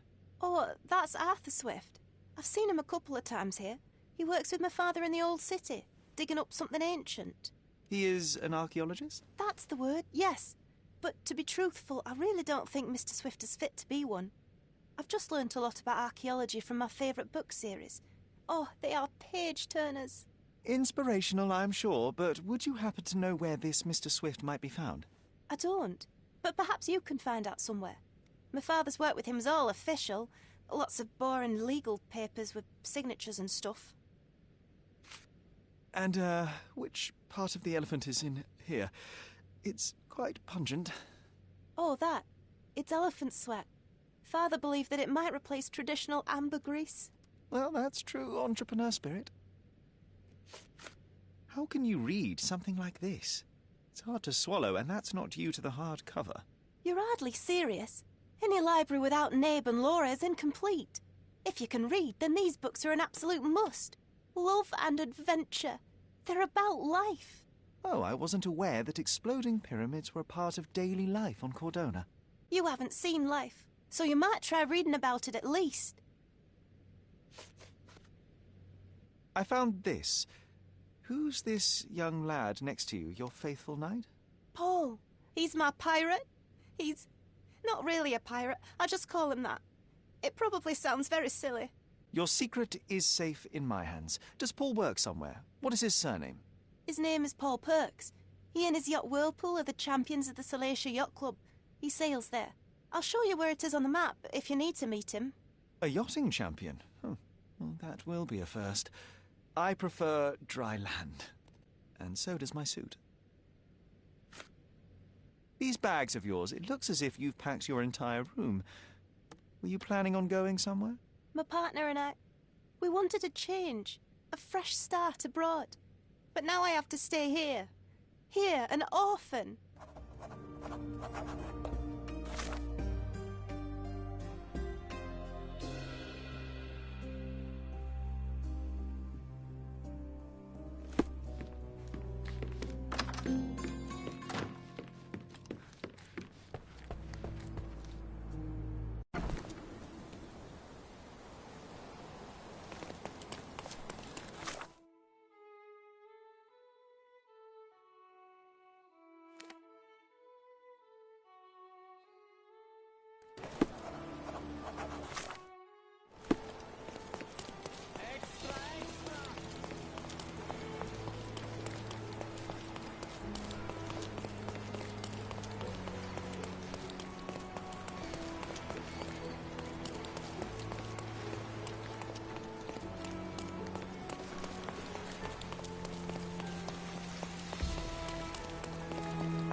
Do you know anything about this?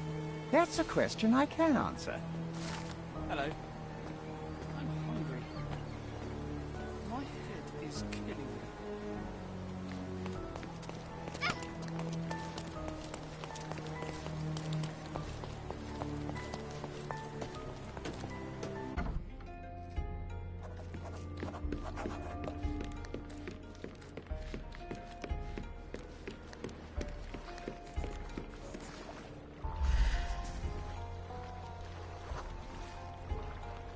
The Champion's Whirlpool.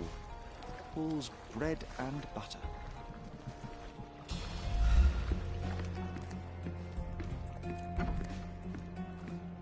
A foghorn to navigate and warn others at sea. You should have a warning to cover your ears.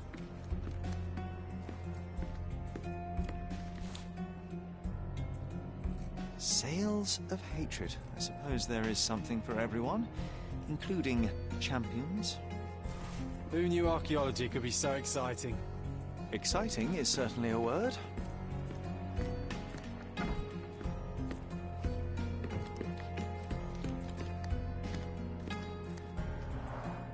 Bloodied bandages. Has someone been hurt?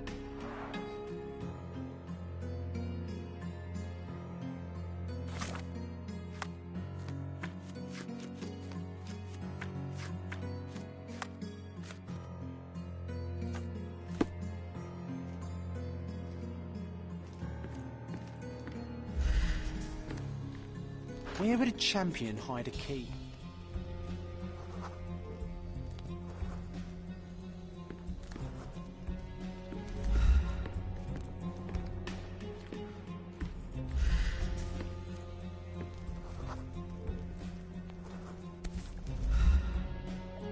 I hope Paul is more skilled at yachting than he is at hiding keys.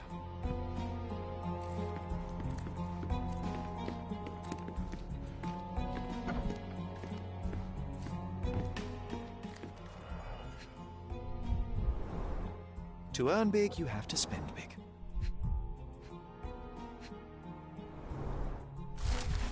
Mr. Gilden wasn't afraid to get his hands dirty. Additional earnings to sweeten the victory.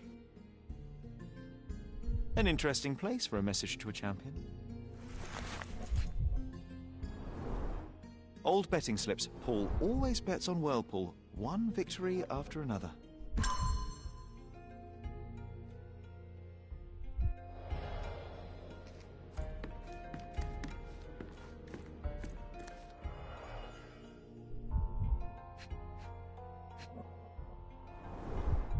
An expensive set of tools for woodwork. An amateur wouldn't know how to use these. A box full of darts. Each has a needle and can be loaded with drugs. Shipbuilding, shipwright's tricks, sail weaving.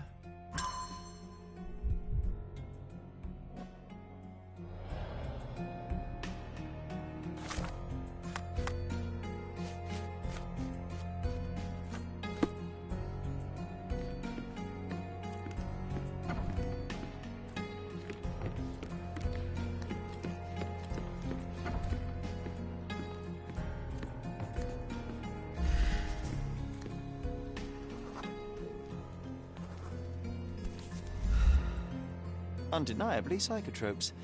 Not for toothache, I think.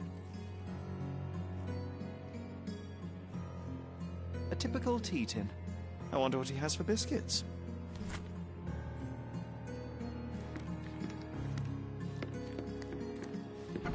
Oi! Hands off my possessions before you lose your fingers. Are you illiterate? The rules are written everywhere. Ah, Mr. Perks, the cabin boy himself. Champion, you mean? I was right. You are illiterate. I think a couple of shiners might teach you. One last chance. Who are you?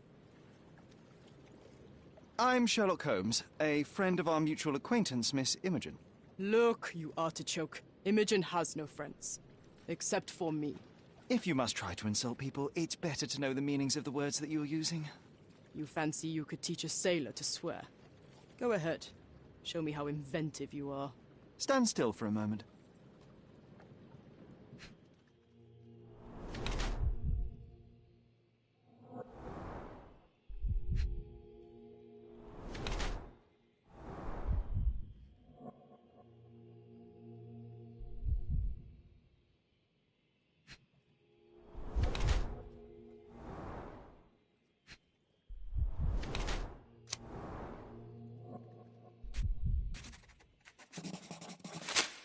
I'm impressed by how well a woman can handle a yacht and endure so many hardships on the open sea.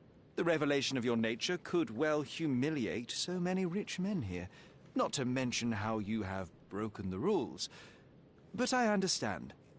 You've done this to forge a real career in the sport. But tell me something. Has no one asked you why you don't grow a beard? Shh! Have you been following me? You better not be wanting to end my career, because I swear you'll regret it if I get outed. Damn you, Paul. I'm sick of... Who's this peacock? Does he know who I am?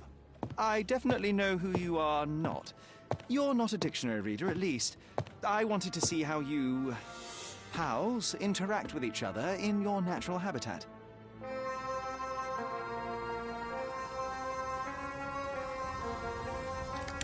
But I'm afraid I have to interfere.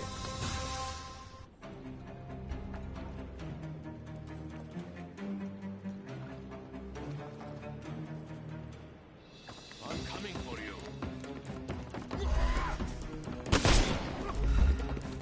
I'm coming. I couldn't miss the party.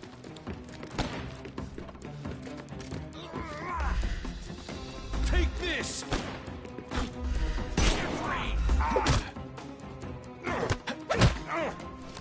Don't bother moving. Give him the pepper snuff.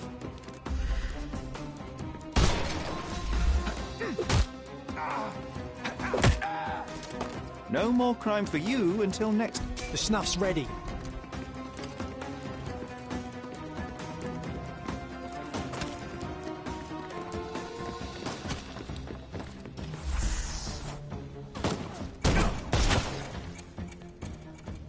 Time to knock...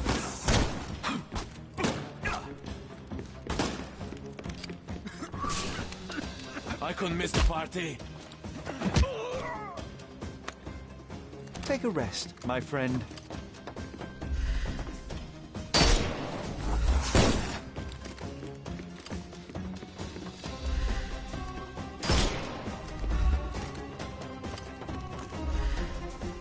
We can overcome the brute now.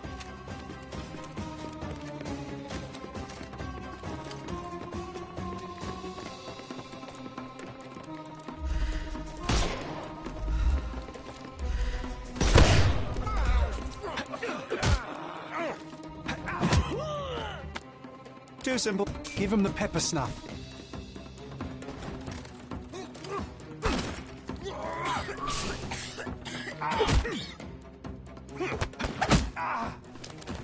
Don't cry, you'll live.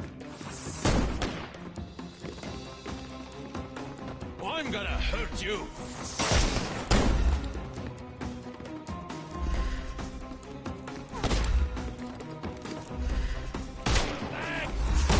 I couldn't miss the party. Too simple.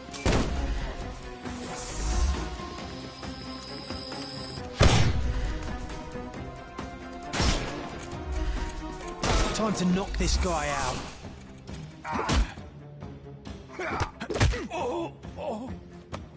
Don't bother moving. You've lost. And there's no reward for risking our lives. Paul's explanation will suffice.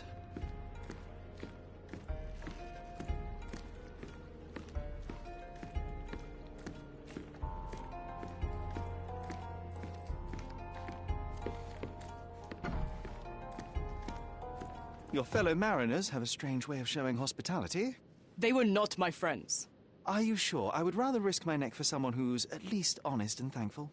Perhaps then don't enter someone's life and be so judgmental, pretending you're better than they are. Then give me your perspective and allow me to see through your eyes. I tried to tell you before, but your partners interrupted. Have you heard the news? Theodore Gilden is dead. Do you have anything to say? Well, what a shock. To me, he was an angry old ogre. Good riddance. Was it Goliath that killed him? Did it crush him? Break his bones? Come on, tell me. I want all the details. You have an unusual way of showing grief. Imogen wouldn't appreciate that. But yes, the animal could have been involved. It's poetic in a way, isn't it?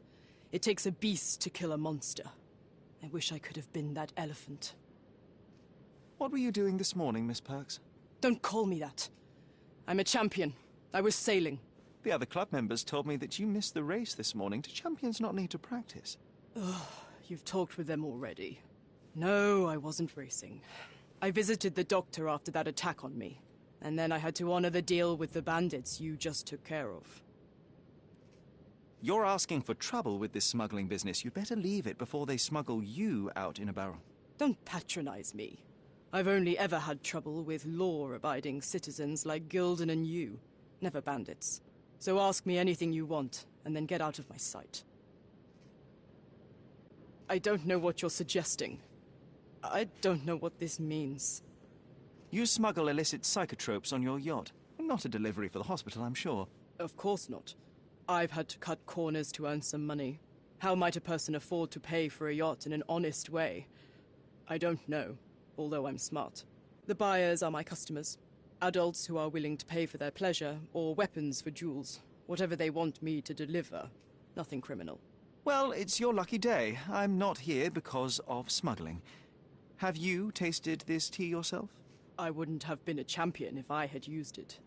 It's just a side business that keeps my career afloat. It's quite expensive to compete in yachting. Sometimes I cut corners. Such as fixing Whirlpool yourself? Exactly. And sometimes I just have to pay. That's how I earn money. I don't sell slaves or take the last mangear from a poor family. Look what I found. A box full of darts. Hey, that's mine. I confiscated it. These darts appear to be filled with something. Poison? How powerful is it? It's strychnine. Enough to instantly kill a small rodent. I haven't tried it on a human. Yet. I hope you know what you're doing. Could it immobilize a larger animal, say, an elephant? I've never tried, but I have wondered. It seems as though Theodore Gilden hung a sword of Damocles over your life and career. Were these only words, or something more serious? Check my forearm. Pulled muscles and bruises. Small cuts. Nothing that you could call serious. I doubt that a man in his late 50s could wrestle you. It wasn't him. He behaved like a rat and hired brutes. His boys tried to lock my hands behind my back, but I was faster and I escaped. Was he so protective of his daughter, or was it your feminine secret that provoked him? My guess is that he was protecting his property. As he saw it, he owned Imogen, and he treated her like a piece of furniture. He didn't want his daughter to be loved by anyone. What's more painful is that Theodore didn't allow me to love his daughter. Typical. I'm not sure that your relationship with Imogen could be described as typical. Are you afraid of a woman in trousers? Now that's typical of men. Between yachts, darts, and notes from bandits, I've discovered many fascinating facts about you. But this, an installment of Nabe and Laura's adventures. Why did you sully your library with this? It's a gift from Imogen. I didn't buy it. I might have turned a couple of pages, but nothing more. I swear. I will give you the benefit of the doubt, but your literary taste has put you on my blacklist. A charming picture. I've heard that champions do often pose with their trophies. Cheeky. It is a lovely trophy, though. I'm sure you will agree. What is it that you like most about her? Her naivety? Her father's money? A somewhat difficult choice. Especially now that her father is out of the equation. Imogen doesn't strike me as an industrious young lady, so I find it strange that she was busy packing up all her belongings when Mr. Gilden died. That's some favourable wind in your sails, isn't it? Is it so suspicious that a couple might embark on a trip? I wanted to thank her, so we planned to go travelling. A Theodore-free place, without elephants. The timing of it is suspicious, however. Your lady friend becomes an orphan and heir, and there's a planned trip directly afterwards. An improvised romantic dinner will never please a spoilt girl. A planned voyage might. It's not spur of the moment. I'm clueless. A. Swift. Are you familiar with this name? The gentleman had business with Mr. Gilden. Likely just another strange and wrinkled fellow like old Gilden was. Perhaps this Swift person has a rhino, and they wanted to see which pet was stronger. In other words, I don't know who he is. but I bet he's crazy like Theodore. I doubt that Cordona has ever boasted a battle arena for that size of mammal. You have an interesting imagination. Does this knife seem familiar? I didn't find it in your competitor's back, to be clear. This knife is as blunt as your humor. It's a bosun's knife, but it's not mine. I wouldn't be so careless as to mislay my tools. What can you tell me about the elephant? He's smarter than some people here, including his owner. Although I feel he could be dangerous, no matter how much he's fed. Why is that? Have you ever seen Goliath attack anyone? Well, not exactly. But I saw it, abusing some poor tree during one of its walks with Theodore. The expression on that old ninny's face was priceless. But it wasn't funny to look at. Believe me, it was frightening.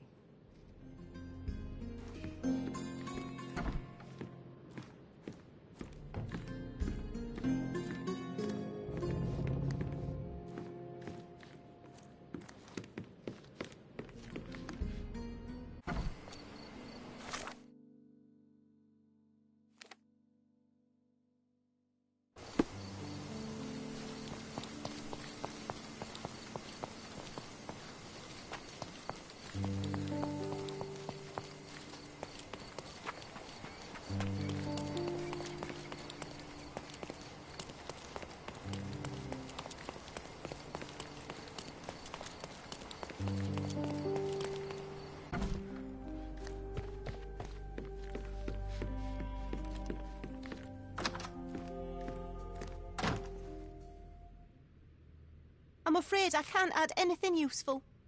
Have you seen what your father sent to Paul? This is despicable. My father was never a gentleman, but this crosses the line. I knew that father wasn't fond of Paul, but this is just awful. If only he could have seen how good Paulie is to me. I don't have any thoughts on this. Are you aware that Paul smuggles drugs for a dangerous gang? Mr. Holmes, I've already told you. I call him a pirate in play. He's not an actual pirate. He's a champion and a brave gentleman, not a thug. Let us agree to disagree on that. But don't be surprised if one of his clients knocks on your door. It's chilling to think the monster is free.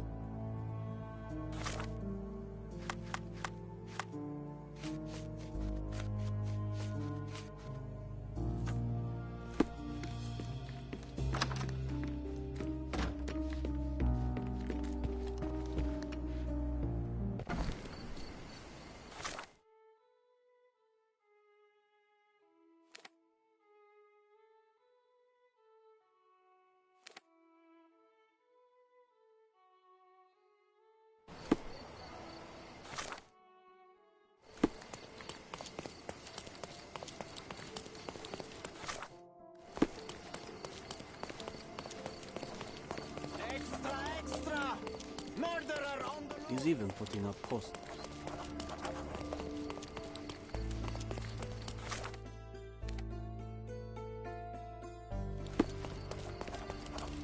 Refresh your interior. He's even been putting up posters.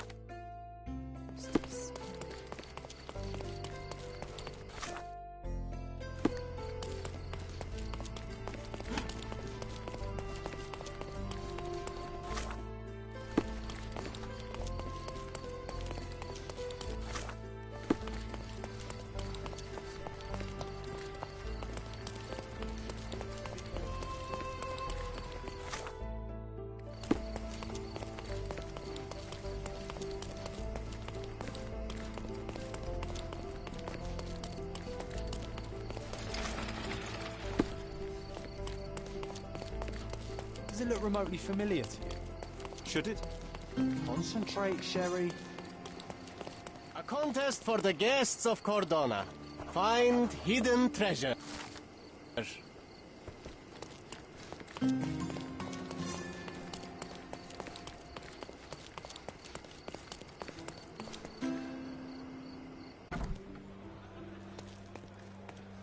you lost, sir?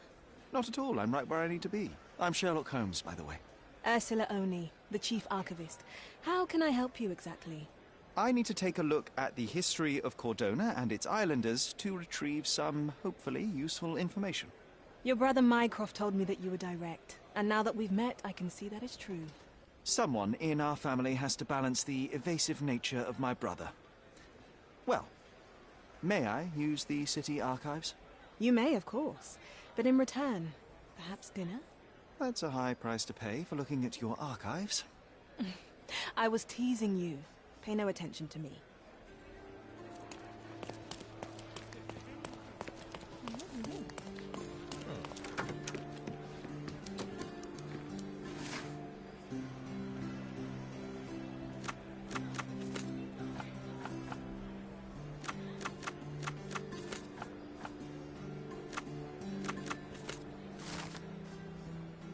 With your love for archives, you would have made the perfect bureaucrat.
Guests of Cordona, the treasures await you.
Selam.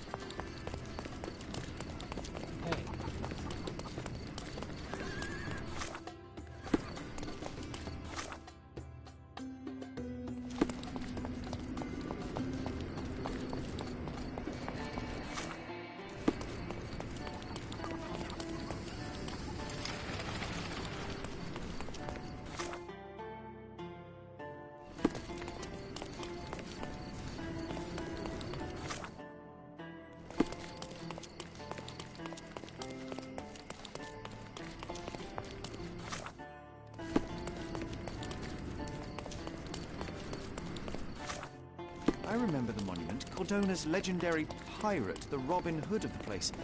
Do you recall it, John? I do. From day to night, I don't stand.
harem of the Silver Hand, the pirate with a golden heart.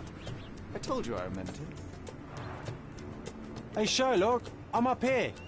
Guess what I've found? A riddle, and it's about a treasure. Listen to this. What? John, you've surpassed yourself. Come on, Sherry. This is just like the old days. Sherlock and John on a pirate's treasure adventure.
The market square, beating heart of the old city.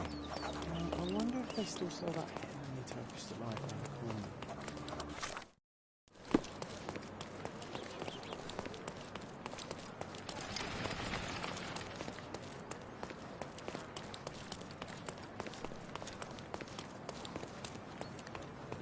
Nice affordable clothes. Step right up.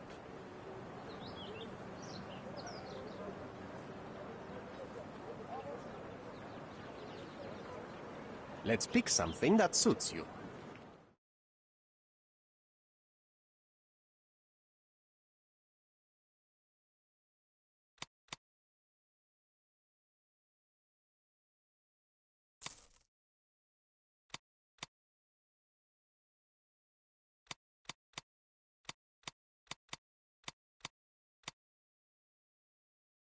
A good choice. A good choice indeed.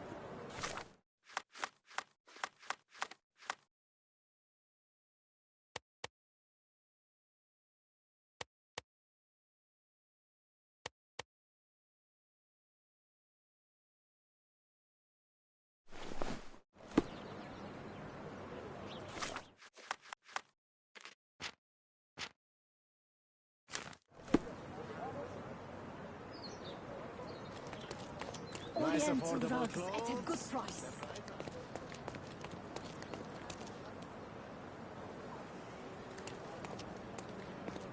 Sir, kind sir, might I steal your attention? I am not buying. Ah, that is the thing. You won't waste a single mangi. I am a digger, you see, and I have heard of a dig site so deep it clogs your ears. I want to be there. Why are you telling me this? I have heard of a man recruiting for such a dig. A man with a scar, such as the one that you're hiding. And your boots are dirty with the deep clay I am so familiar with. Oh, I hope it wasn't too rude of me to point that out. You have a good eye. And you just want to dig? Dig deep and that's it? What's the catch? Are you in desperate need of money? Oh, there is no catch, sir. I won't even ask for advance pay. Just give me a shovel and I'll dig a hole like you've never seen. Huh. Is that so? Well, I have to ask you an important question first. Would you be fine working for Brits? I am all for them. Well, you say that, but can you prove it? I'll sing you a very special song. God save our gracious queen. Cut it! Or people here will make you their queen. I can also speak in limericks. Please don't. You might be a little bit weak in the head, but a natural bone digger with a keen eye is what we need. Take this permission slip and go to this address. The guard will let you in and check with the professor once you're there.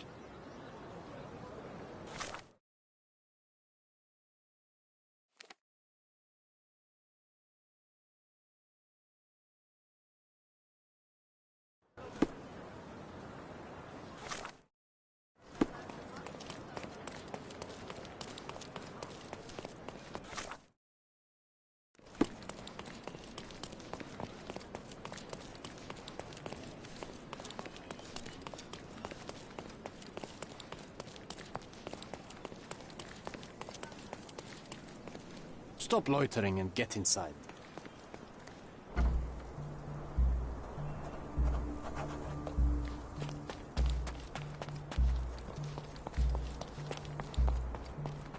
Newcomer, talk to the professor first. He's the old fellow with the glasses and the plans.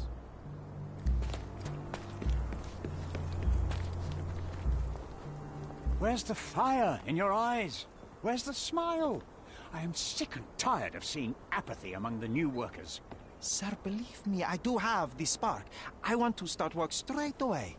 It's as important to me as it is to you. Ah, that's the spirit. I'm on the verge of a great discovery. How did you meet me? Don't ask questions. You'll have to find the answers yourself. I'm not a nanny. I'm a busy man who is changing the course of history. I am ready to work. Splendid. Do you know what I am working on? The Ivory Bats. Everyone is looking forward to the grand opening. Who told you this nonsense? Why would you contaminate history with this base desire for leisure? We are looking for Vitus Lemonius's tomb.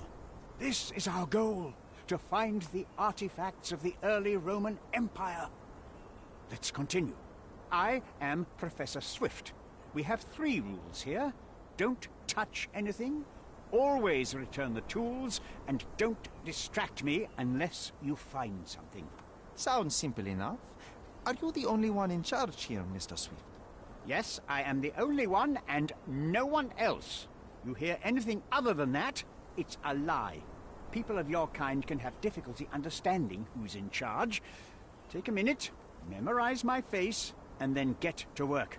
Oh, I will definitely take a closer look to memorize my superior.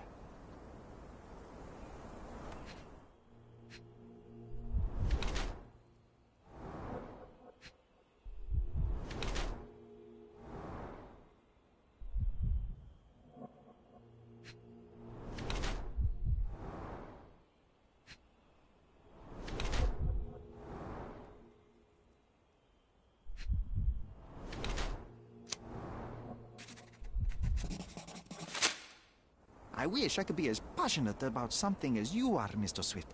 You value knowledge and dedication over everything else. It's a long road, young man. A sharp eye and attention to detail are the only stepping stones along this path. You have to sacrifice everything you love for the larger prize. Exactly. So much in life is superficial. I wish more people would understand. I never heard a truer word, lad. Folk will ignore what truly matters in life, and for what? Convenience. Bold words indeed. I doubt that many scientists would be willing to support their bragging with fieldwork. The academic world is full of restrictions. Our honorable professors are too afraid to dirty their hands. God forbid if they have a stain on their shirt. You can follow in my footsteps. You can start learning by returning to work. Show me what you can find.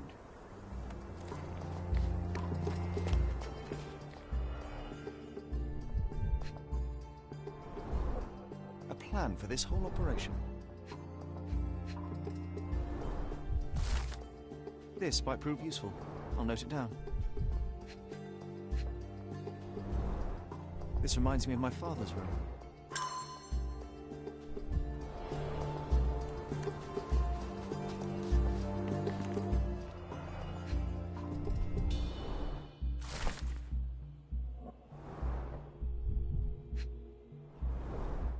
Oilcloth.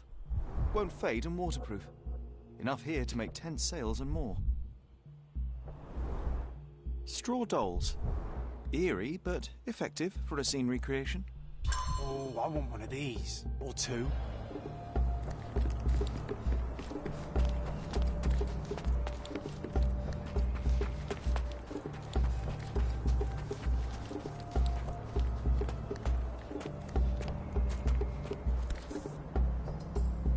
Sharpest pickaxe. A guilty pleasure of the real archaeologist. Missing your Laura, Mr. Swift? Hey, a word about the trilogy. Right then, you literary expert, you, what was so important about these books? Or did you simply need some kindling? It's inspirational. I have a plan. Are you listening? I wish I wasn't, but I am. So, we catch a monkey, a langur, for example, then we extract some blood from it. What? Why? It will make us forever young, Sherry. Page 127, the second book. Oh, I am so done with this. No, wait. Then how about we make a wax statue? I've stopped listening, John.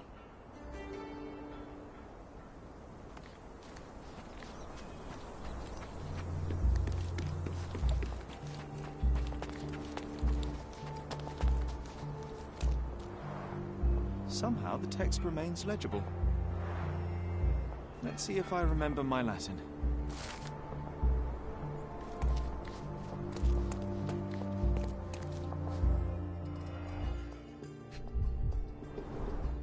A sickle for harvesting. The ancient Romans honored the seasons. A goddess? A mother? Someone's wife? There were 4 statues here originally. I wonder what the 3 other statues look like.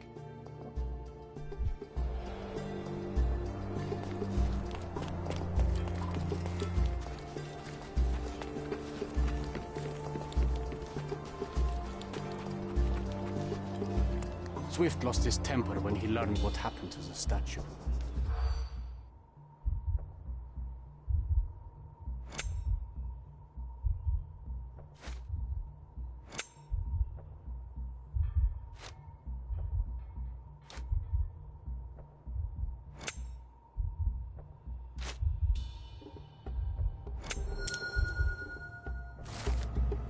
I see now.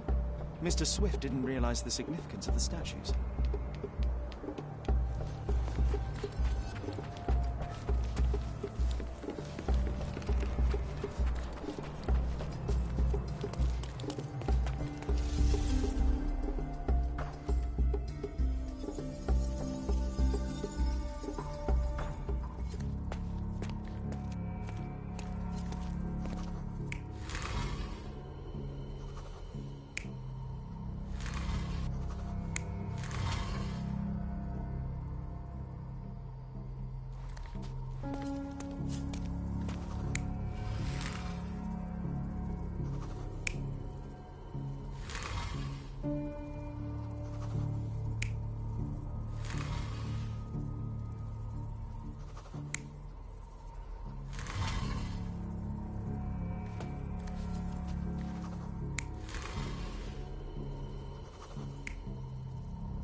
It seems everything's in place.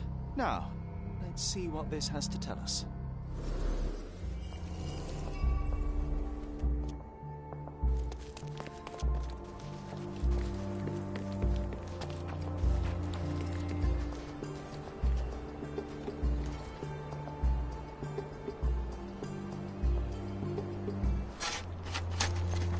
Here is your discovery, Mr. Swift. Hey, look at this.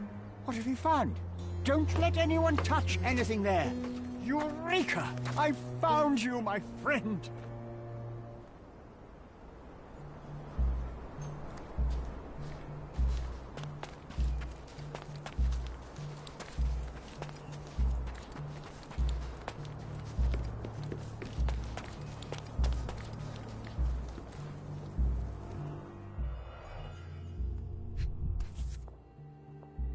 box of darts. Handy against rodents of all kinds.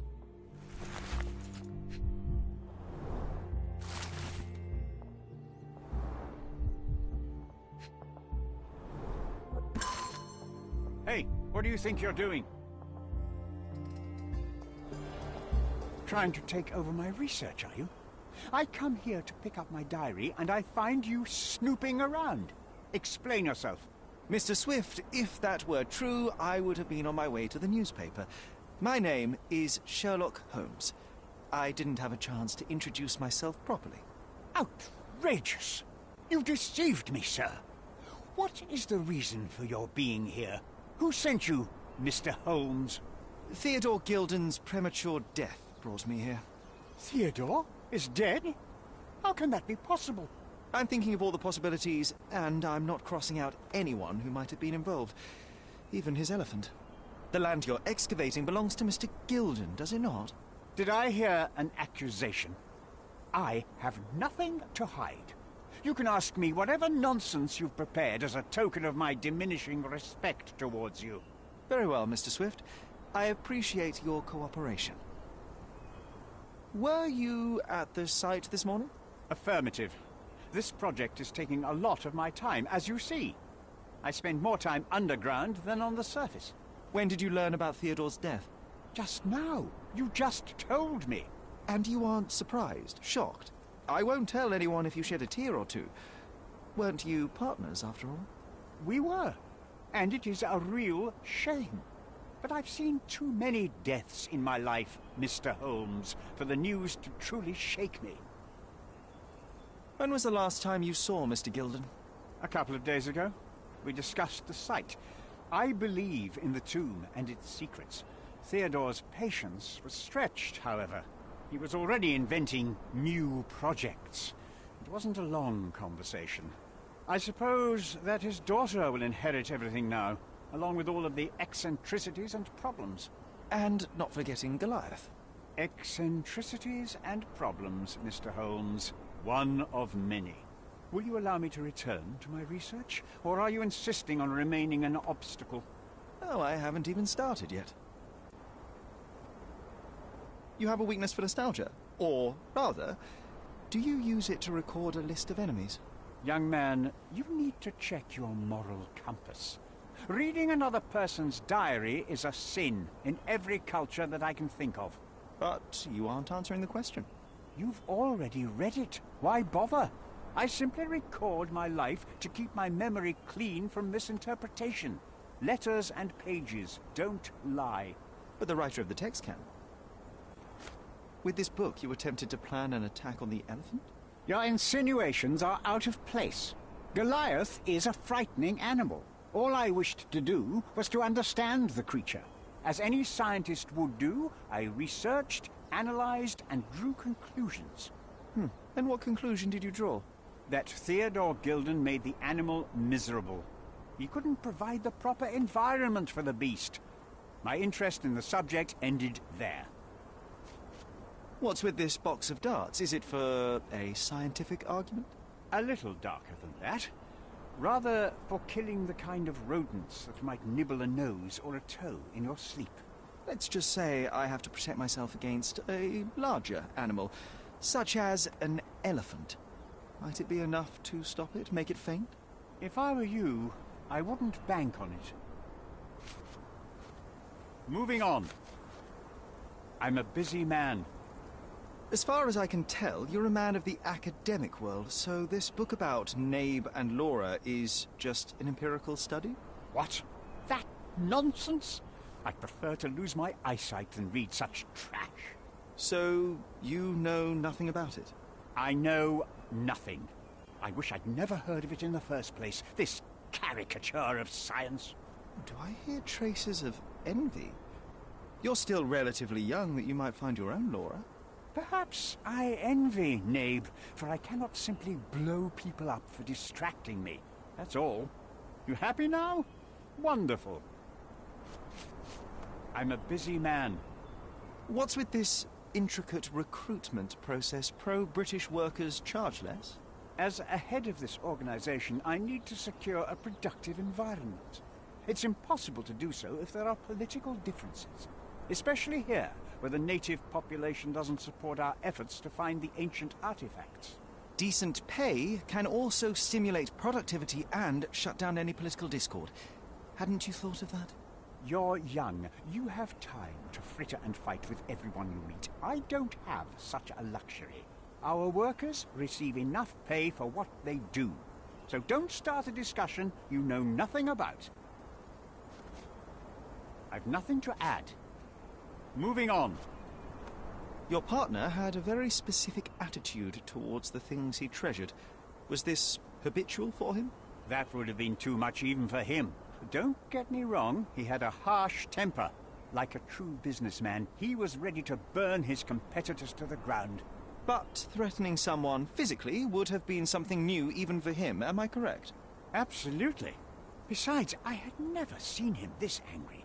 The fellow who received the letter must have been extremely alarmed. Moving on. I'm a busy man. I'm a busy man.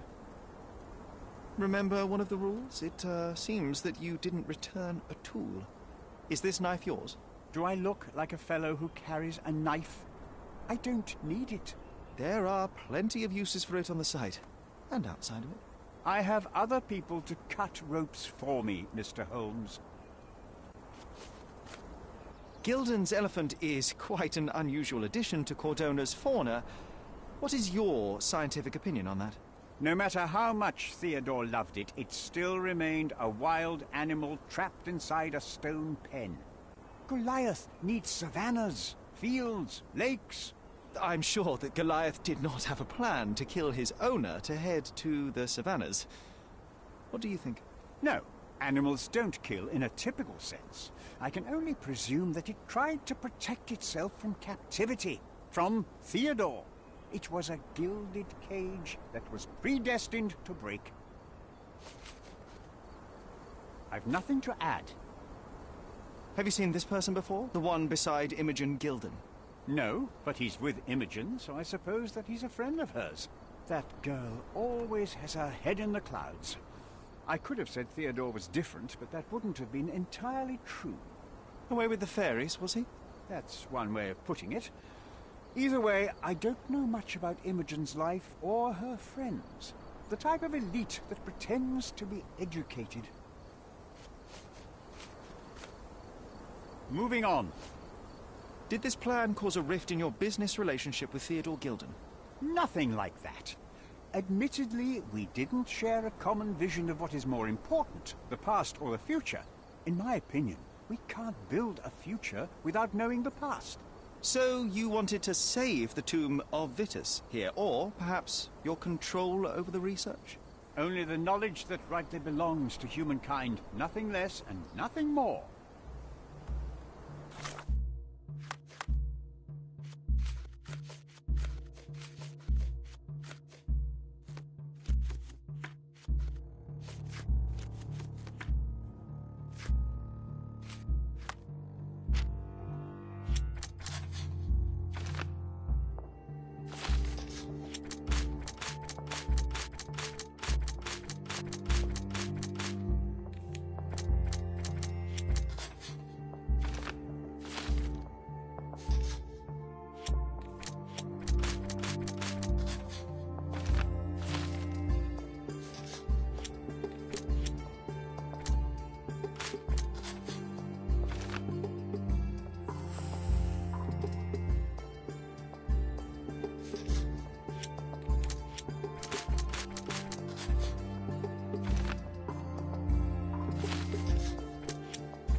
This fabric will work.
Extra, extra!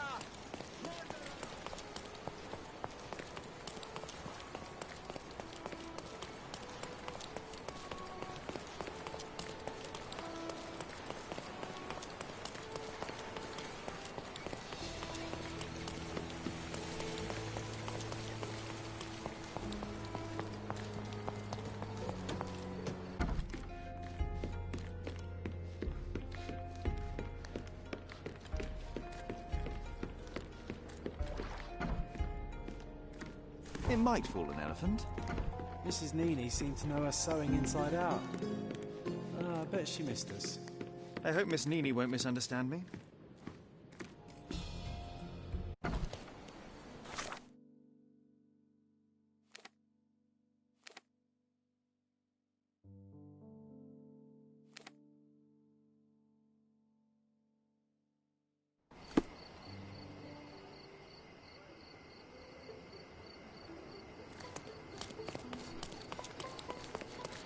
He's even been putting up...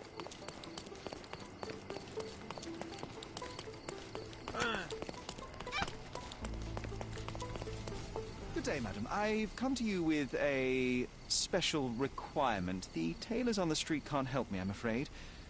Could you make a doll for me? Oh, Senor Holmes. You taught the police how to do their job, and they found the thief.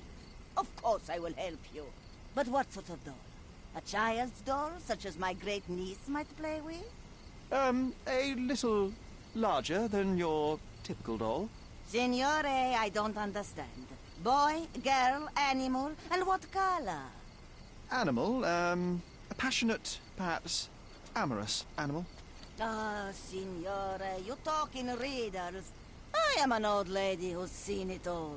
Tell me what you need. I need a life-size elephant. I think Mrs. Nini outdid herself with this one. Is that a tail? That's a trunk, John, but I must agree with you that it's her masterpiece. Well, let's not waste any time.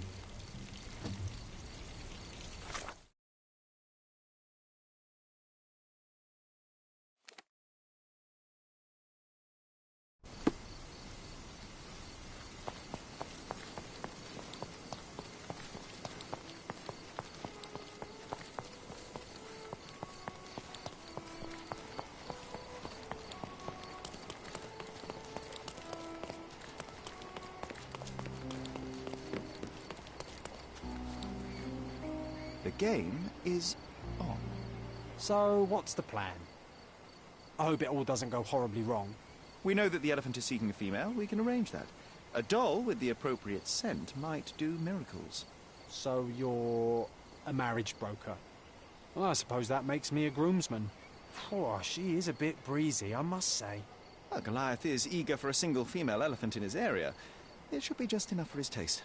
You'll need to trust me. Are we ready? I can't stand the tension. We're ready. Let's call the elephant.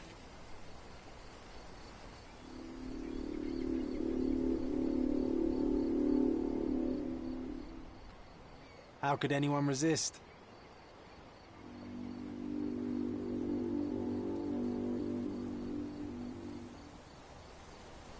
I knew a lady once who said just that.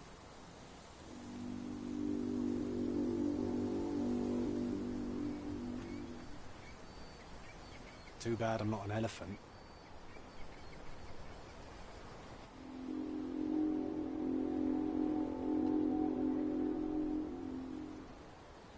Take your time, Sherry.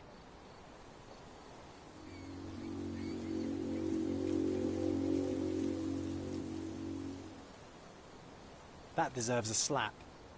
And then a kiss. And here's our lovesick friend.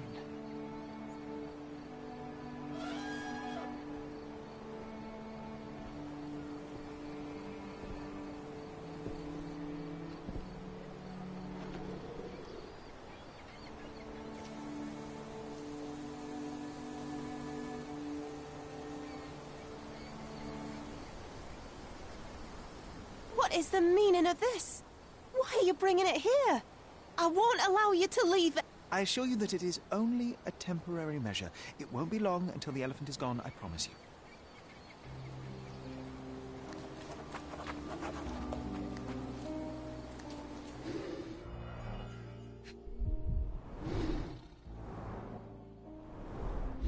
It injured itself while running through the forest. Peaceful and compliant, almost a gentleman.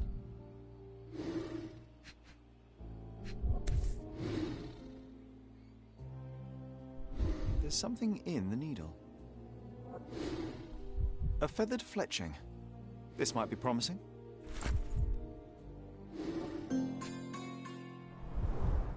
The left tusk is larger and more worn. You're a left-tusked elephant.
You were right about Goliath. Everyone confirmed your opinion. They all agree that the beast is vicious. The animal wielded 2 tons of rage, and Mr. Gilden regrettably didn't stand a chance. The mating season only served to amplify its temper. Oh, spare me.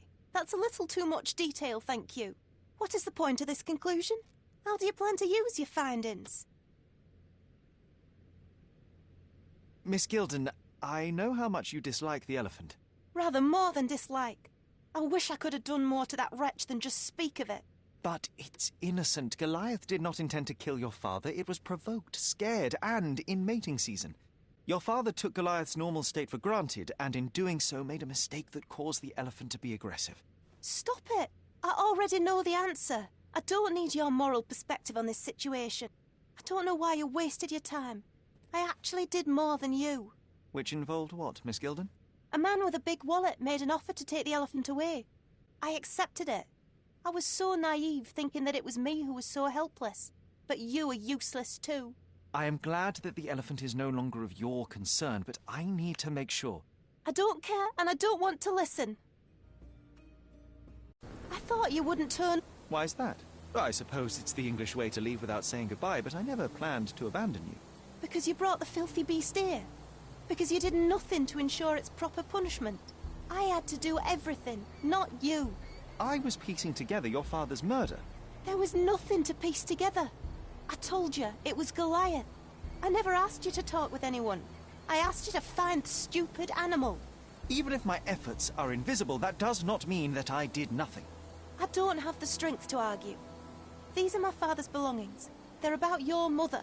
Take them all and leave me be. I won't waste your time any longer, Miss Gilden. Thank you for your help.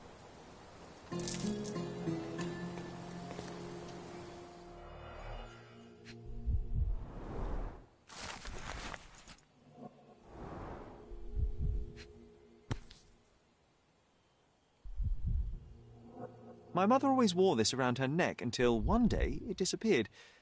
I was wondering where it went.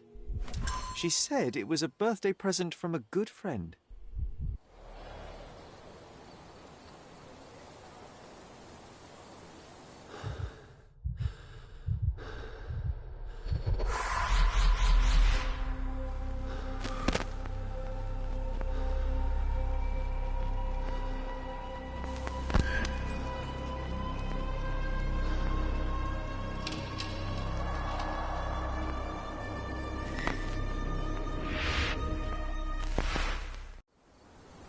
I just had another glimpse of a memory, John.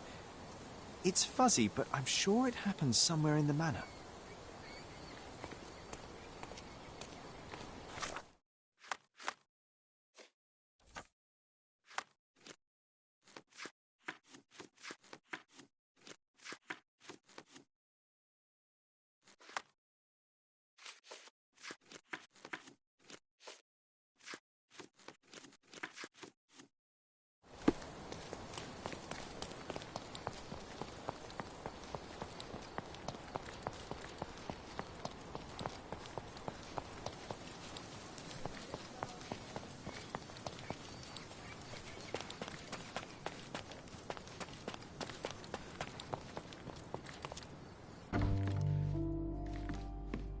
You know, I envy you, Sherry.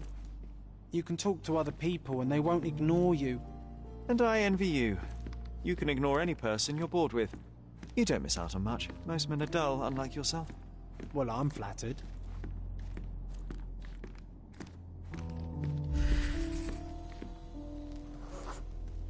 I had a surprise for my mother. You had a shovel with you, John. I was holding an ancient Greek vase, or rather, quite a big piece of it. I remember now, we dug up the vase from Greek ruins here on Cordona, and were eager to show my mother right away.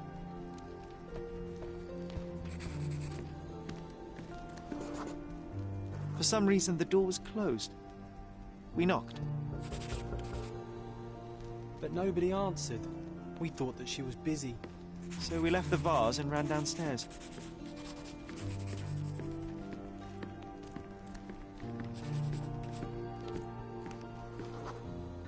I decided to gather some archaeological tools in order to take a closer look at the vase.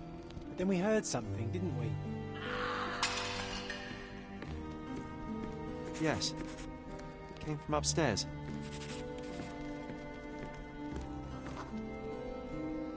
The vase was broken, shards scattered all over the floor. And your mother was standing at the door. Indeed, John. I doubt it was her. Let me concentrate.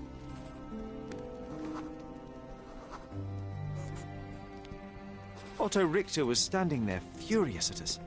Dr. Richter told us never to disturb my mother when the door is closed. He said she had broken the vase. But we didn't believe him. I bet he smashed it.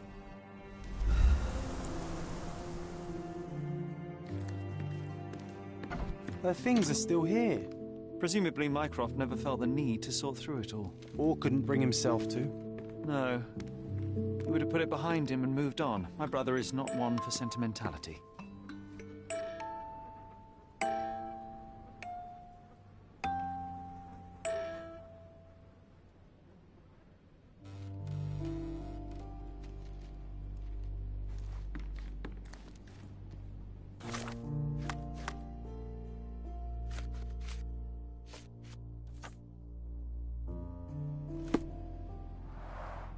Looks like it was damaged by a blunt object. This room always reeked with an acrid medicinal stench. And here is the reason.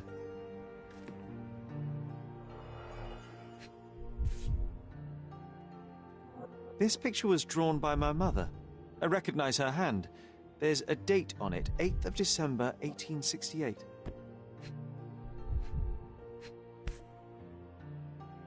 This seems a bit odd. I can recognize my mother's style, but it's far too sloppy. Dated 12th of February, 1869.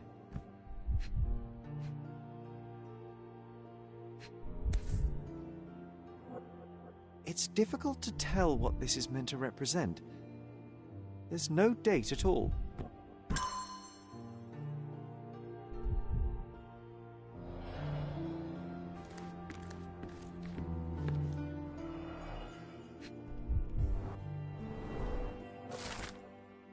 It's a strange feeling to read about my father's death in the newspaper. I can't recall anything except the deep feeling of loss. You were too young. It happened before we even met. It's so sad.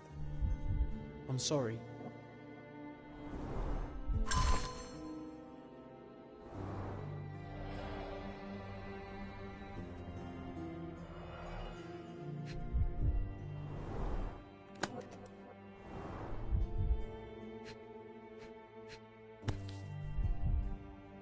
No labels. I doubt it ever had one. There appear to be residues of the bottle's contents at the bottom.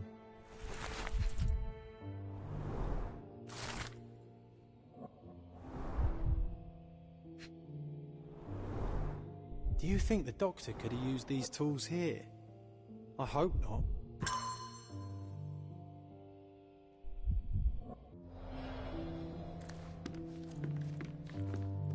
Straps on the bed.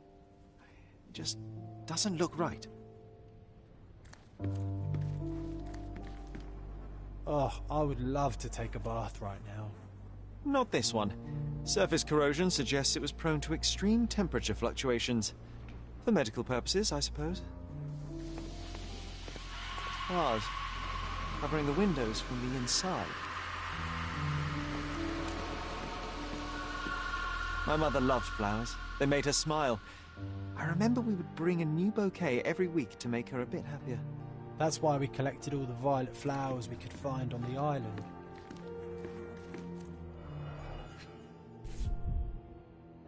Seems this was the most frequently used medication. 1 dram dissolved in a glass of water, administered daily. Not to exceed 1 dose in 24 hours, not to be given to children.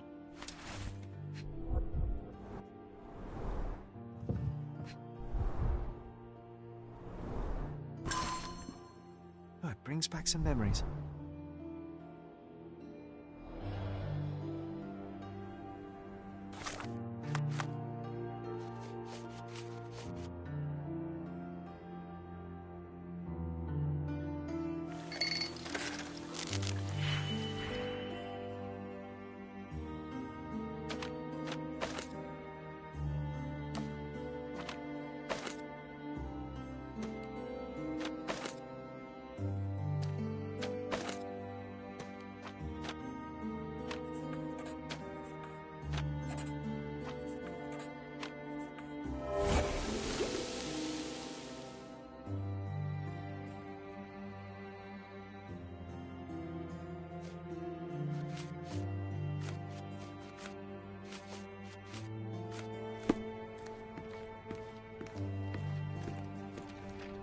Look what I found. The White King is under attack. Sherry, can you save him and checkmate the opponent in one move?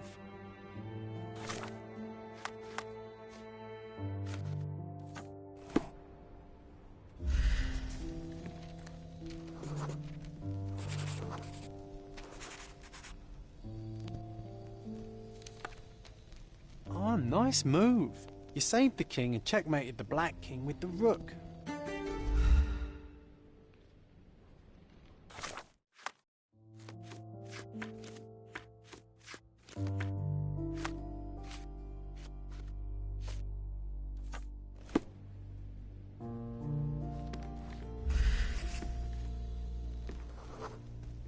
The broken plate shards were all over the floor. Mycroft had to change his suit as the one he was wearing was completely stained. Mother was troubled that morning. Something we did upset her. Dr. Richter tried to calm her down. We had to put the tray with Mother's morning tea down, but why? It's starting to ring a bell. I think it happened in the morning.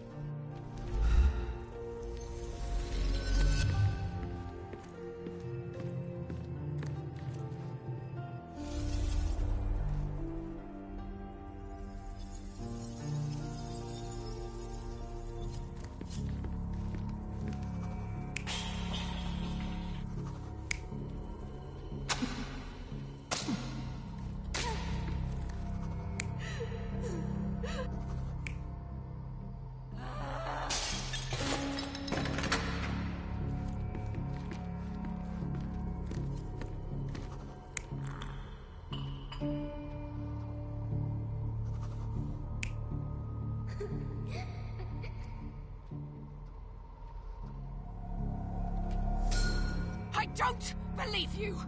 Liars! Get away from me! It's not true! It's not real! What? Oh. Everything will be okay, Sherry.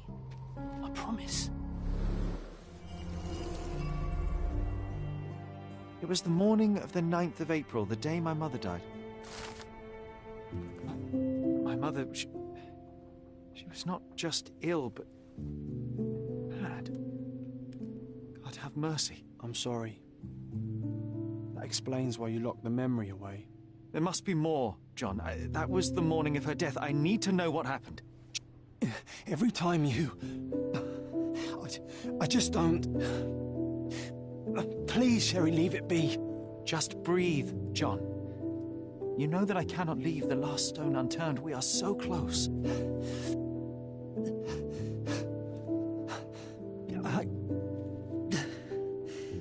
I know. But can we at least leave it for another day? Well, history tells us these memories are triggered by our investigation of other matters. I suspect it could not be forced even if I so desired. Thank you. How are you feeling about all this? Tell me, I'm not the only one reeling. In the end, little has changed. My mother was still unwell, just not with tuberculosis. What I do not yet understand is why Mycroft lied about it. There are precious few pieces of this puzzle remaining, John. Let us dawdle here no longer. Indeed. Wait, did you hear that? Yes. Metallic souls. What is this sailor doing here?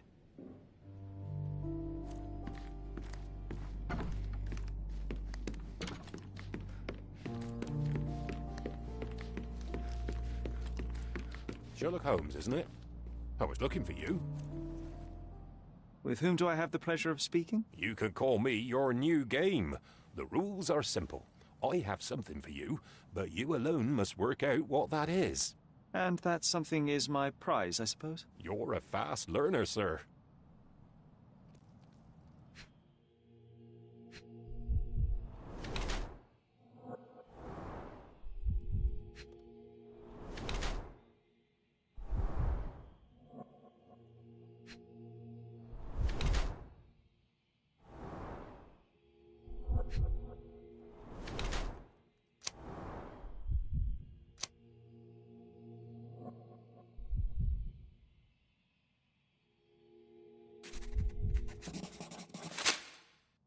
cannot believe that Mr. Vogel has somehow successfully called my attention to his gallery. You're here with an invitation to visit it, obviously. My word, you are fast, Mr. Holmes. Could you explain how you came to that conclusion? Of course. Explanations are my favourite part of any conversation. Hands without any sign of regular physical activity, in contradiction to one who would most usually wear such a uniform. The paint in your hair is pink. I don't know of any military service that paints their ships pink, unless they have launched a new fashionable fleet. A sailor with the soul of an artist? I would suggest rather a gallery employee disguised as a sailor to mislead me. How many artists on the island know where I live and of my passion for deduction? Werner Vogel is clearly at the top of the list. And you've been attempting to conceal something square-shaped within your pocket. An invitation, I suppose. An invitation to Mr. Vogel's gallery. That was remarkable, Mr. Holmes. Mr. Vogel was right about your genius. I think he may have even underestimated you. This is your invitation. Please tell Mr. Vogel that the seed has been planted. He asked me to tell you to do so, if you win this little game. Farewell.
Mr. Holmes, you came. Oh, how kind. Though now, of course, I realize it is because of my game, not the works on display. It needn't be one or the other. Your man's disguise was easily debunked, Mr. Vogel, but I shall admit that you planted in me the seed of curiosity. Ah, terrific! I had no doubt you'd put the pieces together. Let us call it an opening gambit before the real game begins. So, this little game of yours, what's it about? An enigma to solve. A locked area in the basement with no windows found brutally vandalized. I have no clue how it was possible.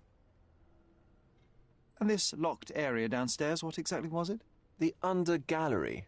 It's always shut, and I'm the only one with the key. Ah, so this is your private collection, not part of the gallery. Oh, no. It's an exclusive exhibition of eccentric pieces. Only a select cadre of artists, investors, and collectors are admitted. Not everyone deserves to have their eyes opened. What about this intrusion? What happened?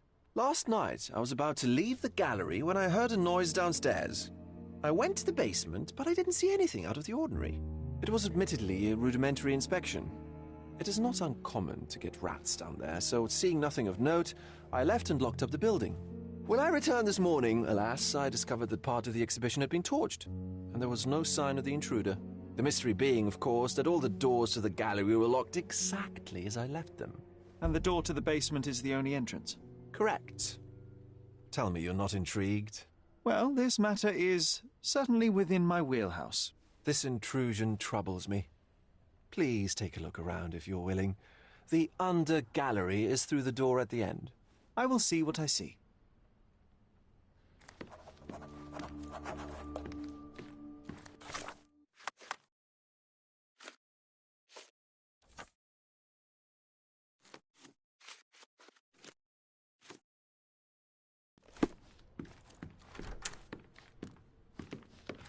You sure you don't like art, Sherry?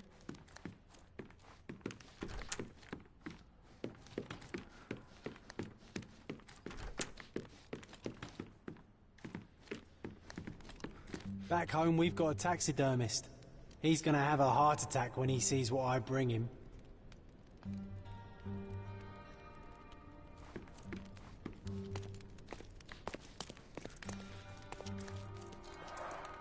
A simplistic attempt at provocation.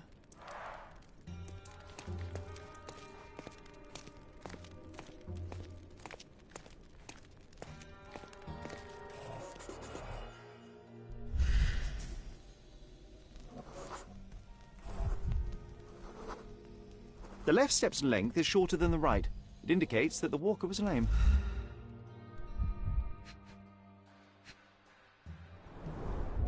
Old, and hasn't been used for a long time.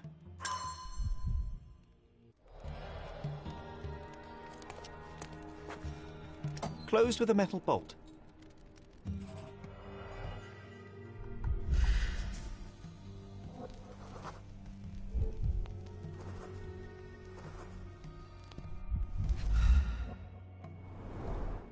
Footprints.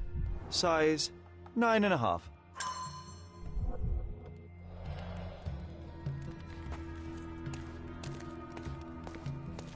A true artist never shows an unfinished piece.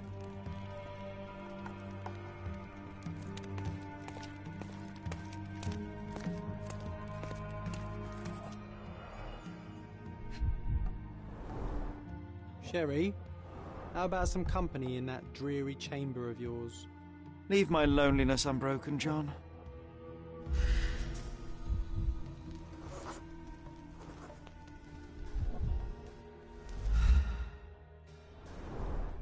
A handprint of the thing from another world. But it looks fresh, and its coal origin ruins the effect of the extra mundane.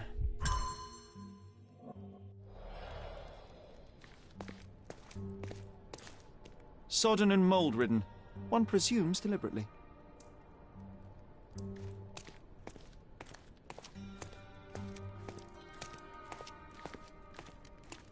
The parasites of creativity. Or just a reflection of the artist's recreational interests. Saturn devouring his sun. Oh, grim composition. Unflinching in its ferocity, yet somehow beautiful.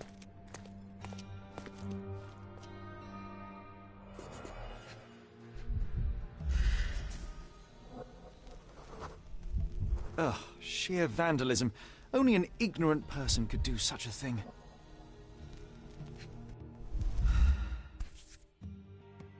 Coal fingerprints. I think we're looking for a man with a coal moustache. A Maupau butt.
The intruder entered the basement through the coal chute. He used a magnet to open the hatch bolt. He accidentally pushed a shovel to the floor. Vogel heard the noise. At the sound of his approaching footsteps, the intruder hid inside the coffin. When Vogel entered the basement, he failed to notice anything strange and left without properly checking. The intruder waited until Vogel had left the caravanserai before burning the paintings in Wilde's room, but the vandalism was a cover for the theft.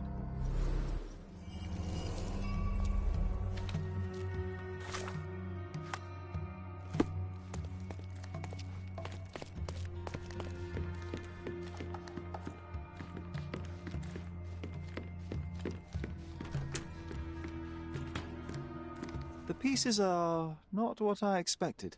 What do you think my collection is about? Dozens of priceless works amassed simply for the sake of it and presented without care. It's not about the art, it's about excess, yes? I don't know. Well, that's absurd. Of course you know. It's your gallery. There is no one answer, no singular truth, but many filtered through the subjective mind. That forgetting, embellishing, lying machine. Besides, what's wrong with a lie if it makes life more interesting? What's wrong with a lie? It corrupts the ability of others to behave freely and rationally. Men never act freely and rationally anyway. It matters not what is or isn't in the end. The only important thing is how you feel. And I simply want to feel and consume as much as I can. Don't you? Feelings are simply one's animal ancestry trying to wrest back control of the brain. I try to avoid the distraction. You try not to feel, even in a place like this? None of it moves you? To be frank, I struggle to maintain even a whit of interest in art. But, Mr. Holmes, it is joy incarnate, mankind's greatest achievement. Mankind's highest achievement above all others is objective and rational thought. I see, then, why you dislike art, for it means whatever you want it to. Or, perhaps, Mr. Vogel, I was lying. Aha. Mr. Vogel, I have confirmed that the intruder was an average-sized, flexible Malpal smoker with a limp. As it happens, the vandalism was a cover. The true intent was to steal a painting without your knowledge. The fact is, one of the pieces from the Wild Room is not in the wreckage. What? That is extraordinary. The intruder entered the basement through the coal chute. He used a magnet to open the latch and dislodged the shovel while doing so. That's the noise you heard yesterday. When you went downstairs to investigate, he hid in the coffin. It seems I should have checked the space more thoroughly. This thief was familiar with the gallery and he was sporting a limp. Do any of your clients or artists come to mind? My, your attention to detail is remarkable, Mr. Holmes. I should introduce you to Bosch's works. Alas, I'm afraid I cannot suggest a culprit. The fire was a clever attempt to hide a stolen painting, even if it didn't fool me. I found the remnants of an empty frame in the pile of ashes. The canvas had been removed. Do you know which paintings in the Wild Room may have interested a thief? Were any particularly expensive? Those pieces belong to a well-known artist named Boniface Mercurio. They're controversial, but not of a notably high value. There's something more, is there not? I can see it in your eyes. Indeed. There is another intriguing angle. I recently received an anonymous offer for one of Mercurio's works. The sum was more than fair, and indeed could have saved Mercurio from his artistic poverty. But he declined it. Was it a performative whim? Some artists lionize pain and hardship as if their work would be worse after a meal and a hot bath. I cannot tell. But not only did he refuse the deal, he insisted on displaying the painting in the public space. I was hoping to change his mind, but artists are a special breed of stubborn. What was depicted in the piece? A bound woman, wrapped in robes, being penetrated by a red devil that stared at us, the viewer. The beast had numerous tails growing from his back, and a large crowd gathered around the pair, silently watching the orgiastic scene. Okay, well, given the nature of the other works on display, it's hard to see why that one stood out. What could possibly be its value? The evaluation of art is very subjective, Mr. Holmes. After all, art is everything. A poem, a bruise, the beads of sweat on your beloved skin. Even a masterfully solved crime. I'm not sure I see the connection. Regardless, the painting was one of a series called The Sabbath Night in Cordona. The works depict sex, violence, and other controversial acts that life, for better or worse, contains. Ah, I see. I'm not sure that you do, but that can wait for another time. So where can I find Boniface Mercurio? I know he lives somewhere in Old City, but couldn't be more specific. He's a prominent figure, so finding him shouldn't be a problem. Well, I believe I have enough to begin. Thank you, Mr. Vogel. Your gallery certainly has unexpected depths. I'm delighted to have been able to please a friend. In return, I expect you to come back with good news. Or at least with a good story.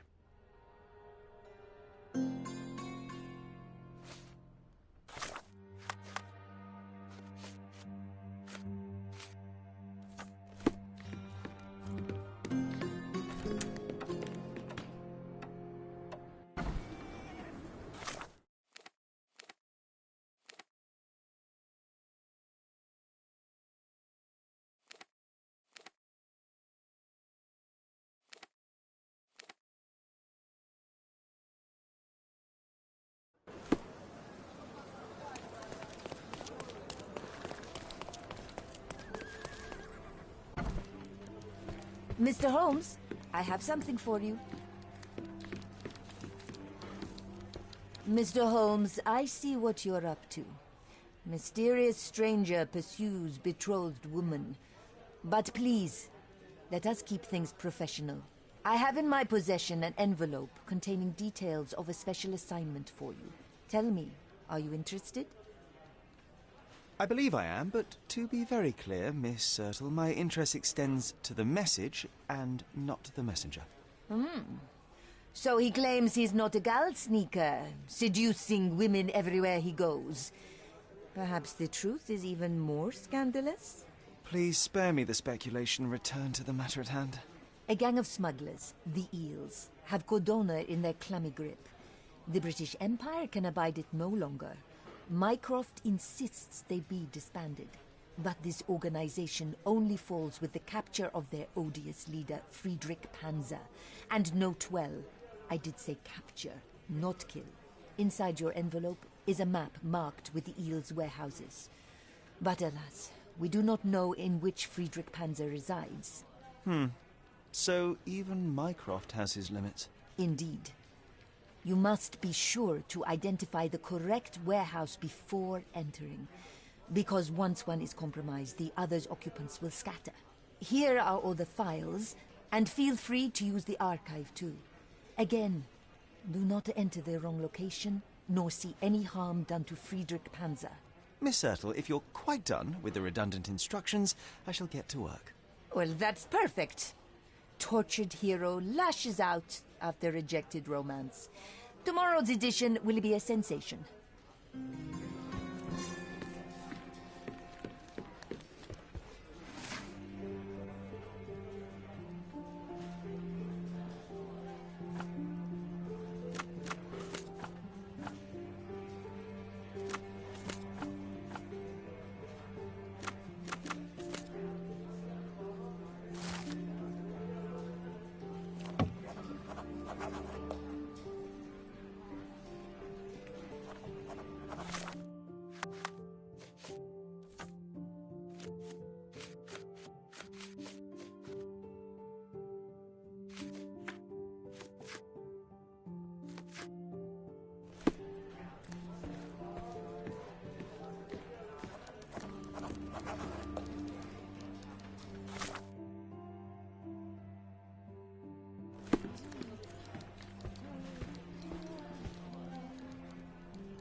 Don't pass by. Welcome. Let's pick something that suits you.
A good choice.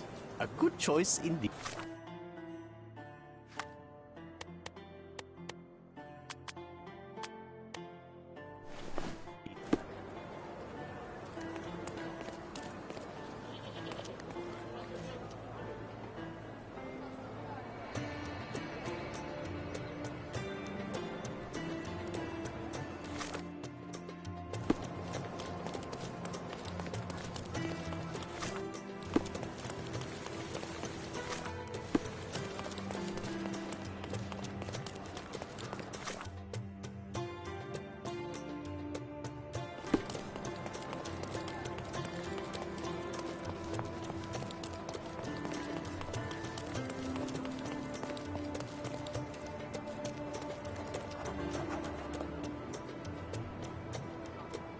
Boniface, sweetie. Is that you? Ah, old age does terrible things to one's sight. I didn't recognize you at first. How are you, Mum? I'm ashamed to admit that I've lost my key. Do you have a spare? For heaven's sake! How many times will you lose that key of yours? Of course I have a spare. You artists all live in your own little world. Please, accept my thanks. I would rather accept your rent. You promised to pay me several weeks ago, and I'm still waiting. I will pay you, I promise, very soon. You'd better do, my dear. Or else I'll just change the lock. And I won't fall for those cow eyes.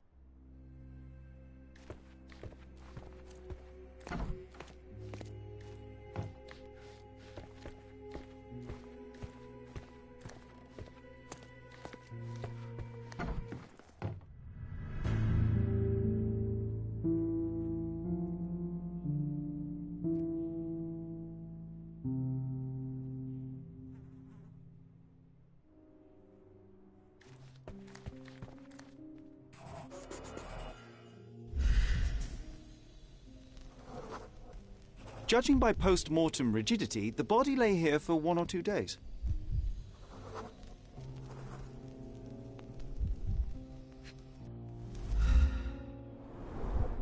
The wound is precise. It was inflicted by a razor or a knife. Soaked in blood. It seems as if the puddle of blood was here before the rags.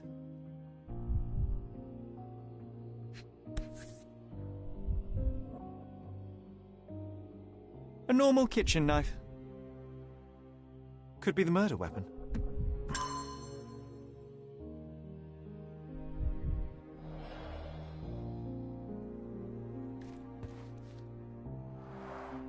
The blood has dried.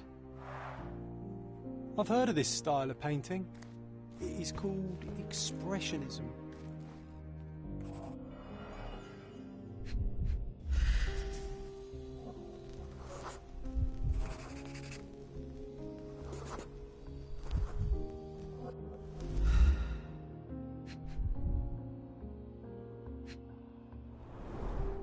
It appears the wine was truly awful.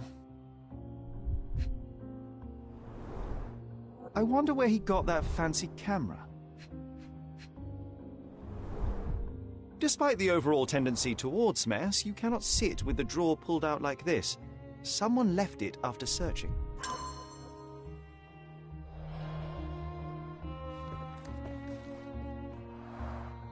Aunt May whiskey, brandy bucks. Quite a collection he had here. The chest has been searched.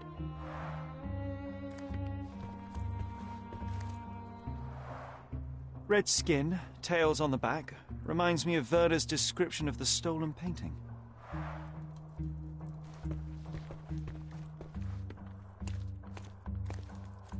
The photograph was not pulled out in time. Such a waste of material.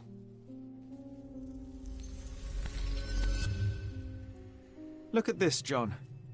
Isn't it our stolen demon?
Mercurio was developing photographs when the intruder snuck in.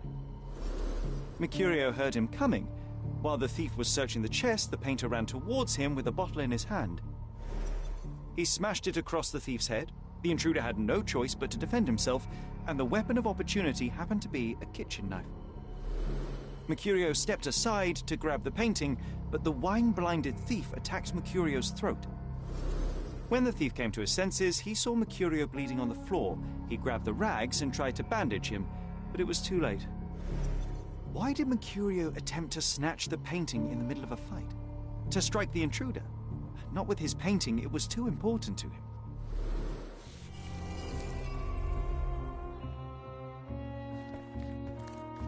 It's time for some chemical magic, John.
That doesn't look like the painting we need, Sherry. As expected, but that doesn't mean it won't tell us anything. Let's put it on the easel where it belongs. I guess this is his most ordinary painting. Spot the two differences, John?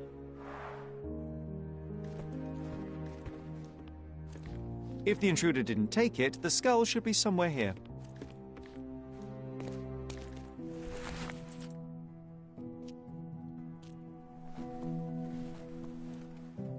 Monster was actually a man. Poor girl. John, you ought to be thrilled. We are now hunting the devil himself. What were you saying, Sherry? I was too busy sketching the scene, you know, crimes and such like, daily routine. Did you find something? A photograph. It depicts a man in a red suit with tails sprouting from his back and multiple people in masks watching the scene. It all adds up. But the act of love, it wasn't given willingly, John. It was a violation. And the girl, she was with child. Give that to me now. Did you recognize someone? No. Although the victim is not from Cordona, she is African. Look at the ritual scars on her face. Get that image out of your brain. You have to continue the investigation. I must speak to the landlady. Perhaps she saw or heard something. Sherry, you cannot tell her the truth about Mercurio. It will hurt her. John, that's illogical. Sooner or later, she will come here and discover a corpse, and I still need to talk to her. Just avoid mentioning corpse, all right? Stick to the character, tell her to call the police. I'll take that into account. And wait here. I've redrawn the people in the photograph. Now you can proceed with your investigation without those horrific details.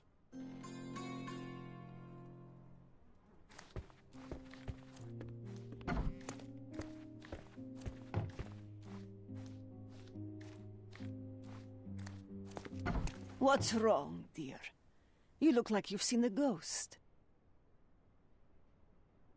Can you tell me if anyone else has recently entered the flat? Oh, you're talking about that limping man. I'm sorry I let him in. I was scared. And I thought maybe he would motivate you to find money so that you would pay your rent. No offense, dear. Can you describe him? Oh, so you weren't at home. I was so certain you didn't leave your flat that day. He was of average height, had a limp and a tattoo on his neck, and he was smoking Malpal cigarettes. My husband used to smoke those. They have a horrible smell I can recognize from a mile away.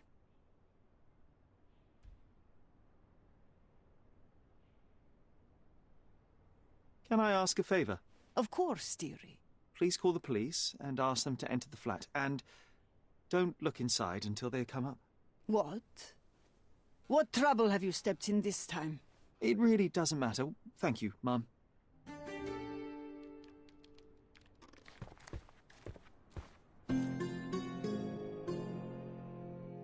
Phew, Sherry, that was close. But you did everything correctly. Now, take off your outfit. I can't let you walk around in a dead man's clothes.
Is this familiar to you?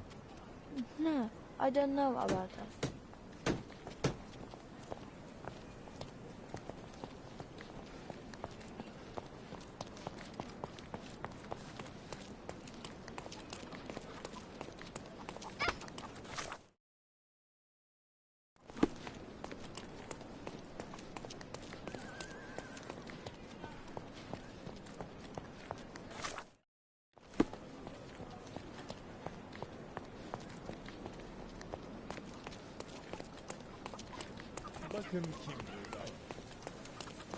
Could you help me?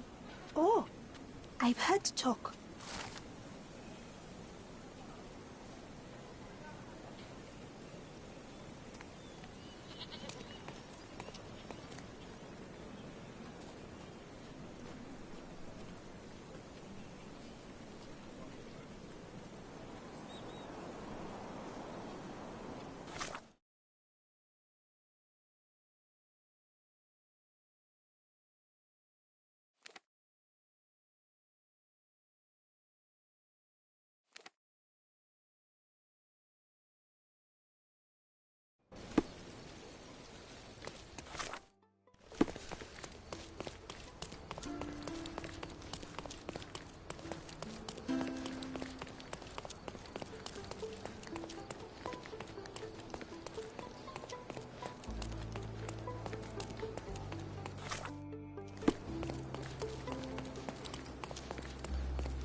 Beasts!